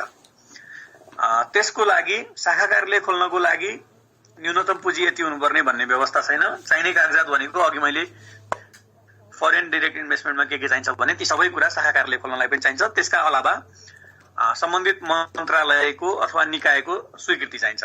जस्तै उदाहरणको लागि यदि कुनै कम्पनी सूचना प्रविधि क्षेत्रमा विदेशी लगानी भित्राउन चाहन्छ भने सूचना तथा सञ्चार मन्त्रालयको पूर्व स्वीकृति चाहिन्छ। त्यो भयो। अनि त्यसपछि अरू शाखा कार्यालय स्थापना गर्नको लागि चाहिने भनेको उक्त कम्पनीको विदेशमा दर्ता भएको छ भने जुन देशमा दर्ता भएको हो त्यस देशमा दर्ता भएको प्रमाणपत्रको प्रतिलिपि, प्रबन्ध पत्रको प्रतिलिपि, नियमावलीको प्रतिलिपि, प्रत्येक शेयरधनीको राहदानी पासपोर्टको प्रतिलिपि, त्यसपछि शेयर लगत, अनि त्यसपछि ती प्रबन्ध पत्र, नियमावली र प्रमाणपत्रको नेपाली ट्रान्सलेसन सहित पेश गर्नुपर्छ। त्यसरी पेश गरिसकेपछि शाखा कार्यालय खोल्नको लागि कम्पनी रजिस्ट्रार कार्यालय र उद्योग विभागले अनुमति दिन्छन् र त्यसरी शाखा कार्यालयको रूपमा पनि विदेशी कम्पनी स्थापना गर्न सकिन्छ। र अर्को भनेको सम्पर्क कार्यालयको रूपमा पनि विदेशी कम्पनी स्थापित गर्न सकिन्छ। सम्पर्क कार्यालयलाई लाइजन भन्छ, हाम्रो इङ्ग्लिसमा लाइजन अफिस भनिन्छ। लाइजन अफिस भनिन्छ। लाइजन अफिसको रूपमा पनि विदेशी कम्पनी स्थापना गर्न सकिन्छ। त्यसको लागि चाहिने कागजातहरू अघि मैले शाखा कार्यालयलाई खोल्नको लागि जे चाहिन्छ विदेशी कम्पनीको भने ती सबै कागजातहरू यो लाइजन कम्पनी खोल्नको लागि अथवा लाइजन अफिस खोल्नको लागि पनि चाहिन्छ। सम्पर्क कार्यालयले आर्थिक उपार्जनका कार्यहरू गर्न पाउँदैन, मुनाफा आर्जन गर्ने कार्यहरू गर्न पाउँदैन, नेपालबाट बाहिर पैसा लैजान पाउँदैन। त्यो केवल नेटवर्किङको लागि मात्रै हो। एउटा सम्पर्क गर्ने कार्यालय, विदेशी कार्यालयको नेपालको प्रतिनिधि मात्रै हो। सम्पर्क कार्यालयको हकमा त्यो हुन्छ भने विदेशी कम्पनीको शाखा कार्यालयको हकमा शाखा कार्यालयले आर्थिक गतिविधि पनि गर्न पाउँछ। यो यति कुराहरू भयो विदेशी कम्पनीको हकमा। शङ्करराज दाल सरले ह्यान्ड रेज गर्नु भएको छ। शङ्कर सर हजुरको क्वेसन हो। क्यापिटलको बारेमा भनिदिनु पर्यो सर। हजुर, काइन्ड्स अफ क्यापिटल। ओके ल, काइन्ड्स अफ क्यापिटल। कम्पनी ऐनले परिकल्पना गरेको क्यापिटल भनेको तीनटा खालको क्यापिटल छ हामीसँग। एउटा अथोराइज्ड क्यापिटल, अर्को इस्युड क्यापिटल, अर्को पेड अफ क्यापिटल भन्छ। तीनवटा प्रकारको हामीसँग क्यापिटल छ। अथोराइज्ड क्यापिटल भनेको के हो? कम्पनीको अधिकृत पुँजी भनेको के हो भन्दाखेरि कम्पनीले कम्पनी स्थापना गर्दा परिकल्पना गरेको लगानी गर्न सक्ने उच्चतम रकम, इक्विटीको रूपमा लगानी गर्ने कुल रकमलाई अथोराइज्ड क्यापिटल भनेर विभाजन गरिन्छ। भने कम्पनीले त्यो अथोराइज्ड क्यापिटल मध्येबाट तत्काल कति शेयर जारी गर्ने त, कति किता शेयर जारी गर्ने भन्ने विषयमा, कति किता शेयर जारी गर्ने भन्ने विषयमा प्रबन्ध पत्रमै उल्लेख गरिकन तत्काल जारी गर्ने पुँजी भनेर त्यो शेयर क्यापिटललाई अझ ब्रेकडाउन गर्न सकिन्छ। जस्तै कम्पनीको अधिकृत पुँजी 1 करोड छ, तर 1 करोड अधिकृत पुँजी भए पनि तत्काल म 50 लाख मात्रै जारी गर्छु भनेर पनि कम्पनीले त्यो परिकल्पना गर्न सक्छ। कम्पनीको अधिकृत पुँजी 50 लाख भयो, तत्काल कम्पनीको अधिकृत पुँजी 1 करोड भयो, तत्काल जारी गर्ने पुँजी 50 लाख भनेपछि कम्पनीका शेयरधनीले त्यो तत्काल जारी पुँजी मध्ये तत्काल कति चुक्ता गर्छन्, चुक्ता गर्न कति बाँकी राख्छन् भन्ने पुँजी चाहिँ पेड अफ क्यापिटल हो। सामान्यतया मानव तत्काल जारी भएको पुँजी 50 लाख भने मैले उदाहरणको लागि 50 लाख मध्ये कम्पनीका शेयरधनीले तत्कालै 50 लाख चुक्ता गर्छन् भन्ने जरुरी छैन। 50 लाख मध्ये 40 लाख म अहिले चुक्ता गर्छु, 10 लाख 3 महिनापछि चुक्ता गर्छु भनी भन्न सक्छ। त्यो विवरणलाई केमा देखाइन्छ भन्दाखेरि कम्पनीको शेयर लगत भन्ने एउटा डकुमेन्ट हुन्छ। त्यसमा कम्पनीका शेयरधनीले चुक्ता गरेको रकम, चुक्ता गर्न बाँकी रकम भनेर छुट्याइन्छ। त्यसकारण कम्पनीमा यो 3 खालको पुँजी हुन्छ। अथोराइज्ड क्यापिटल, अधिकृत पुँजी भनेको कम्पनीले लगानी गर्न परिकल्पना गरेको कुल पुँजी भयो। त्यसपछि इस्युड क्यापिटल भनेको कम्पनीले तत्काल जारी गर्ने पुँजी भयो। तत्काल जारी गर्ने पुँजी भन्नाले कम्पनीका शेयरधनीहरू बीच तत्कालै बाँडफाँड गर्नको निम्ति जारी गरिने पुँजी भनेको तत्काल जारी पुँजी हो। त्यसपछि पेड अफ क्यापिटल, चुक्ता पुँजी भनेको कम्पनीका शेयरधनीले कम्पनीमा रकम दाखिला गरेर चुक्ता गरिसकेको रकम भनेको चुक्ता पुँजीको रूपमा हामीले बुझ्ने गर्छौं। यो भनेको क्यापिटलको टाइप्स र क्लासिफिकेसन भयो। सर म एउटा सानो जिज्ञासा राखेँ। हजुर, यो कम्पनी सल्लाहकार बोर्ड र यो कम्पनी बोर्ड कस्तो अवस्थामा के हुन्छ, यसको समानताहरू के हुन्छ, भिन्नताहरू के हुन्छ? कम्पनी सल्लाहकार बोर्ड र कम्पनी बोर्ड अब कम्पनी सल्लाहकार बोर्ड भनेको के हो भन्दाखेरि उसको कम्पनी सल्लाहकार बोर्ड भनेको कम्पनीको डिसिजन मेकिङ अथोरिटी अथवा पावर नभएको निकाय हो। यसले आफ्नो कम्पनीको हितको निम्ति एडभाइजरी ओपिनियन मात्रै दिन सक्छ। कम्पनीको ग्रोथ र डेभलपमेन्टको लागि सल्लाह सुझाव दिन्छ, जुन सल्लाह सुझाव बाध्यकारी हुँदैनन्। भने कम्पनी बोर्ड भनेको के हो भन्दाखेरि कम्पनी बोर्ड भन्नुको अर्थ कम्पनीको बोर्ड अफ डाइरेक्टर नै भनेको हो, जसले चाहिँ कम्पनीको दैनिक प्रशासनसँग सम्बन्धित निर्णयहरू गर्न सक्छ, कर्मचारी भर्ना गर्न सक्छ, कर्मचारीलाई चाहिँ हायर फायर गर्न सक्छ, त्यसपछि साधारण सभाका निर्णयहरू कार्यान्वयनमा लैजान सक्छ, त्यसपछि साधारण सभा, वार्षिक साधारण सभा, विशेष साधारण सभाहरू बोलाउन सक्छ। तर सल्लाहकार बोर्डको हकमा सल्लाहकार बोर्डले कम्पनीको ग्रोथको लागि एडभाइजरी ओपिनियन दिने बाहेक डिसिजन मेकिङ रोलमा यसको भूमिका हुँदैन। होइन सर, यो कम्पनी ऐन 2063 को दफा 169 मा हजुर यो विभिन्न योग्यताहरू तोकेको छ होइन। कानूनमा स्नातक भई वाणिज्य कानूनको क्षेत्रमा अनुभव भएको, जिल्ला न्यायाधीश वा जिल्ला न्यायाधीश भइसकेको वा हुन योग्यता पुगेको व्यक्ति अध्यक्ष हुने, अनि प्रचलित कानून बमोजिम अधिवक्ताको रूपमा दर्ता भई वाणिज्य कानूनको क्षेत्रमा कम्तीमा 10 वर्ष कानून व्यवसाय गरेको वा नेपाल न्याय सेवाको राजपत्र ओके ल मैले बुझेँ। कम्पनी बोर्ड सर, यसको बारेमा अलिक बुझ्न खोजिदिएको सर मैले। कम्पनीको सल्लाहकार बोर्ड एउटा प्राइभेट कम्पनी अथवा पब्लिक कम्पनीको सल्लाहकार बोर्ड को सन्दर्भमा मैले अघि भनेको डिफरेन्सेसहरू भयो। तर तपाईँले पढ्नु भएको दफाको भनेको यो के हो भन्दाखेरि यो रेगुलेटरी अथोरिटी हाम्रो कम्पनी रजिस्ट्रार कार्यालय छ नि, त्यसको सल्लाहकार बोर्डको व्यवस्था हो यो तपाईँले भनेको। त्यसमा के हुन्छ भन्दाखेरि कम्पनी प्रचलित कम्पनी ऐन कानून नियमावली र निर्देशिकालाई समय अनुसार परिवर्तन गर्नको निम्ति नेपाल सरकारलाई सल्लाह सुझाव दिनको लागि बनेको गठन भएको बडी भनेको कम्पनीको त्यो सल्लाहकार बोर्ड हो। त्यसले चाहिँ के गर्छ भन्दाखेरि सम्बन्धित मन्त्रालयको माध्यमद्वारा, अब त्यसको पनि डिसिजन त बाध्यकारी हुँदैन अघि भने जस्तै, तर कम्पनी ऐन कानूनमा के कस्ता प्रावधानहरू, के कस्ता व्यवस्थाहरू परिवर्तन गर्नुपर्ने आवश्यक छ, के कस्ता कमी कमजोरीहरू छन्, त्यो विषयमा सल्लाह सुझाव दिनको निम्ति गठन हुने बोर्ड भनेको सल्लाहकार बोर्ड हो। त्यो चाहिँ ओभरअल कम्पनी रजिस्ट्रार कार्यालयको रेगुलेटिङ अथोरिटीको सल्लाहकार बोर्डको सन्दर्भमा हो। त्यसको काम भनेको त्यही समय अनुसार कानूनको ऐन कानून परिवर्तन गर्न आवश्यक सल्लाह सुझावहरू दिने, ऐन कानूनमा भएका कमी कमजोरीहरूलाई औल्याइदिने एउटा निकाय हो। त्यसपछि फ्लोटिङ चार्ज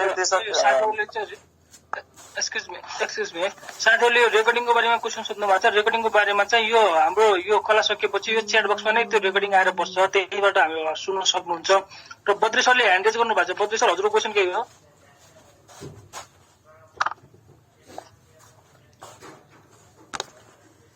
छैन सर, अगाडि बढौँ।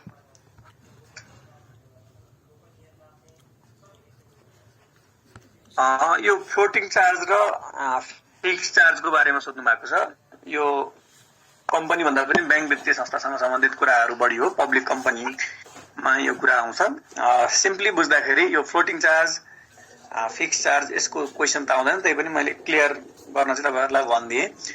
फ्लोटिङ चार्ज भनेको के हो भन्दाखेरि तपाईँको लोन सेक्योर गर्नको लागि सेक्युरिटी इन्ट्रेस्ट लिने जुन व्यवस्था छ त्यो भनेको त्यसलाई फ्लोटिङ चार्ज भनिन्छ भने फिक्स चार्ज भनेको कम्पनीको लोन लिँदाखेरि हुने सानोतिनो जुन खर्चहरू छ त्यसलाई फिक्स चार्ज भनेर भनिन्छ। यो ब्याङ्किङमा युज हुने टर्महरू हो। यसको बारेमा कम्पनी लमा त खासै क्वेसन सोध्दैन होला। अरू केही क्वेसन छ? सर, यो म्यानेजिङ डाइरेक्टर अनि म्यानेजिङ एजेन्ट भन्ने एउटै कुरा हो? म्यानेजिङ एजेन्ट र म्यानेजिङ डाइरेक्टर फरक कुरा हो।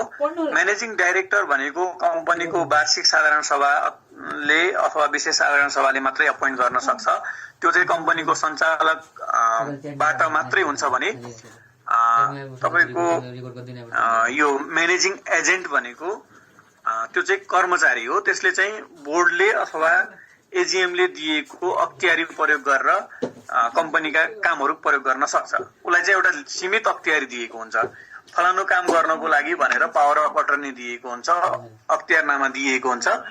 त्यसरी अख्तियारनामा प्राप्त व्यक्ति भनेको म्यानेजिङ एजेन्ट हो भने म्यानेजिङ डिरेक्टर भनेको कम्पनीको सञ्चालक मध्येबाटै निर्वाचित भएको कम्पनीको प्रबन्ध सञ्चालक हो, जसले सञ्चालक समितिको बैठक राख्नेदेखि सञ्चालक समितिका एजेन्डाहरू तयार गर्ने लगायतका कुराहरू निर्णयहरू गर्छ। जस्तै सञ्चालक समितिको निर्णय गर्दाखेरि मेजोरिटी माइनोरिटीको प्रश्न आयो भने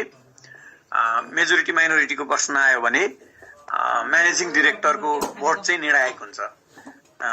यो चाहिँ यसको अन्तर चाहिँ यस्तो छ। डिभिडेन्ड भनेको ठ्याक्कै के हो त्यसको नेपाली टर्म भनेको सर? डिभिडेन्ड भनेको लाभांश।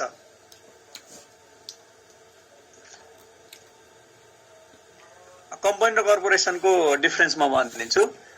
कर्पोरेसन कम्पनी भनेको कम्पनी ऐन 2063 मा त दर्ता हुने पब्लिक प्राइभेट वा मुनाफा वितरण नगर्ने कम्पनी हुन् भने तपाईको कर्पोरेसन भनेको कुनै निश्चित ऐनद्वारा पार्लियामेन्टबाट नै कुनै ऐन विशेष ऐनद्वारा चाहिँ स्थापित हुने निकाय भनेको कर्पोरेसन हुन्। जस्तै उदाहरणको लागि तपाईको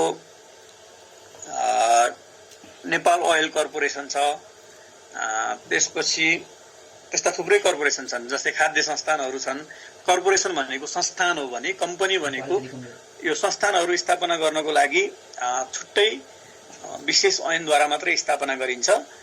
संस्थानको अब लगानीको सन्दर्भमा यसमा भएको इन्भेस्टमेन्टको सन्दर्भमा हेर्ने हो भने कम्पनीमा कुनै पनि निजी व्यक्तिको लगानी हुन्छ भने कर्पोरेसनमा हाम्रो कन्सेप्ट नेपालको कम्पनी ऐनले एड्रेस गर्ने कन्सेप्टको आधारमा कर्पोरेसनमा नेपाल सरकारको पूर्ण स्वामित्व हुन्छ। अहिलेसम्मको हाम्रो प्र्याक्टिस त्यो छ। कर्पोरेसन भनेको नेपाल सरकारको पूर्ण स्वामित्व भएका निकायहरू नै हुन्। तिनीहरू कम्पनी नै हुन्, तिनीहरू एक आपसमा अटोनोमस पनि हुन्छन्।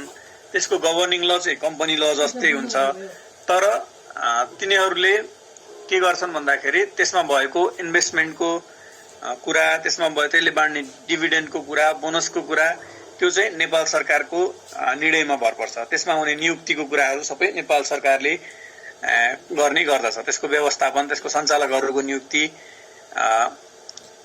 नेपाल सरकारले गर्दछ भने कम्पनीको सन्दर्भमा कम्पनीको प्रबन्धपत्र नियमावलीमा भए बमोजिम हुन्छ। अब त्यसपछि अब तपाईको कम्पनीमा शेयरधनीको व्यवस्था हुन्छ भने कर्पोरेसनमा शेयरधनी भन्ने हुँदैन, शेयरधनीको व्यवस्था हुँदैन। अब शेयरधनीको व्यवस्था नभइसकेपछि अब यसमा डिभिडेन्डको कुरा, बोनसको कुरा, शेयरको टाइप्सको कुरा हुने भएन। यो चाहिँ कम्पनी र कर्पोरेसनको बेसिक डिफरेन्सेस हो।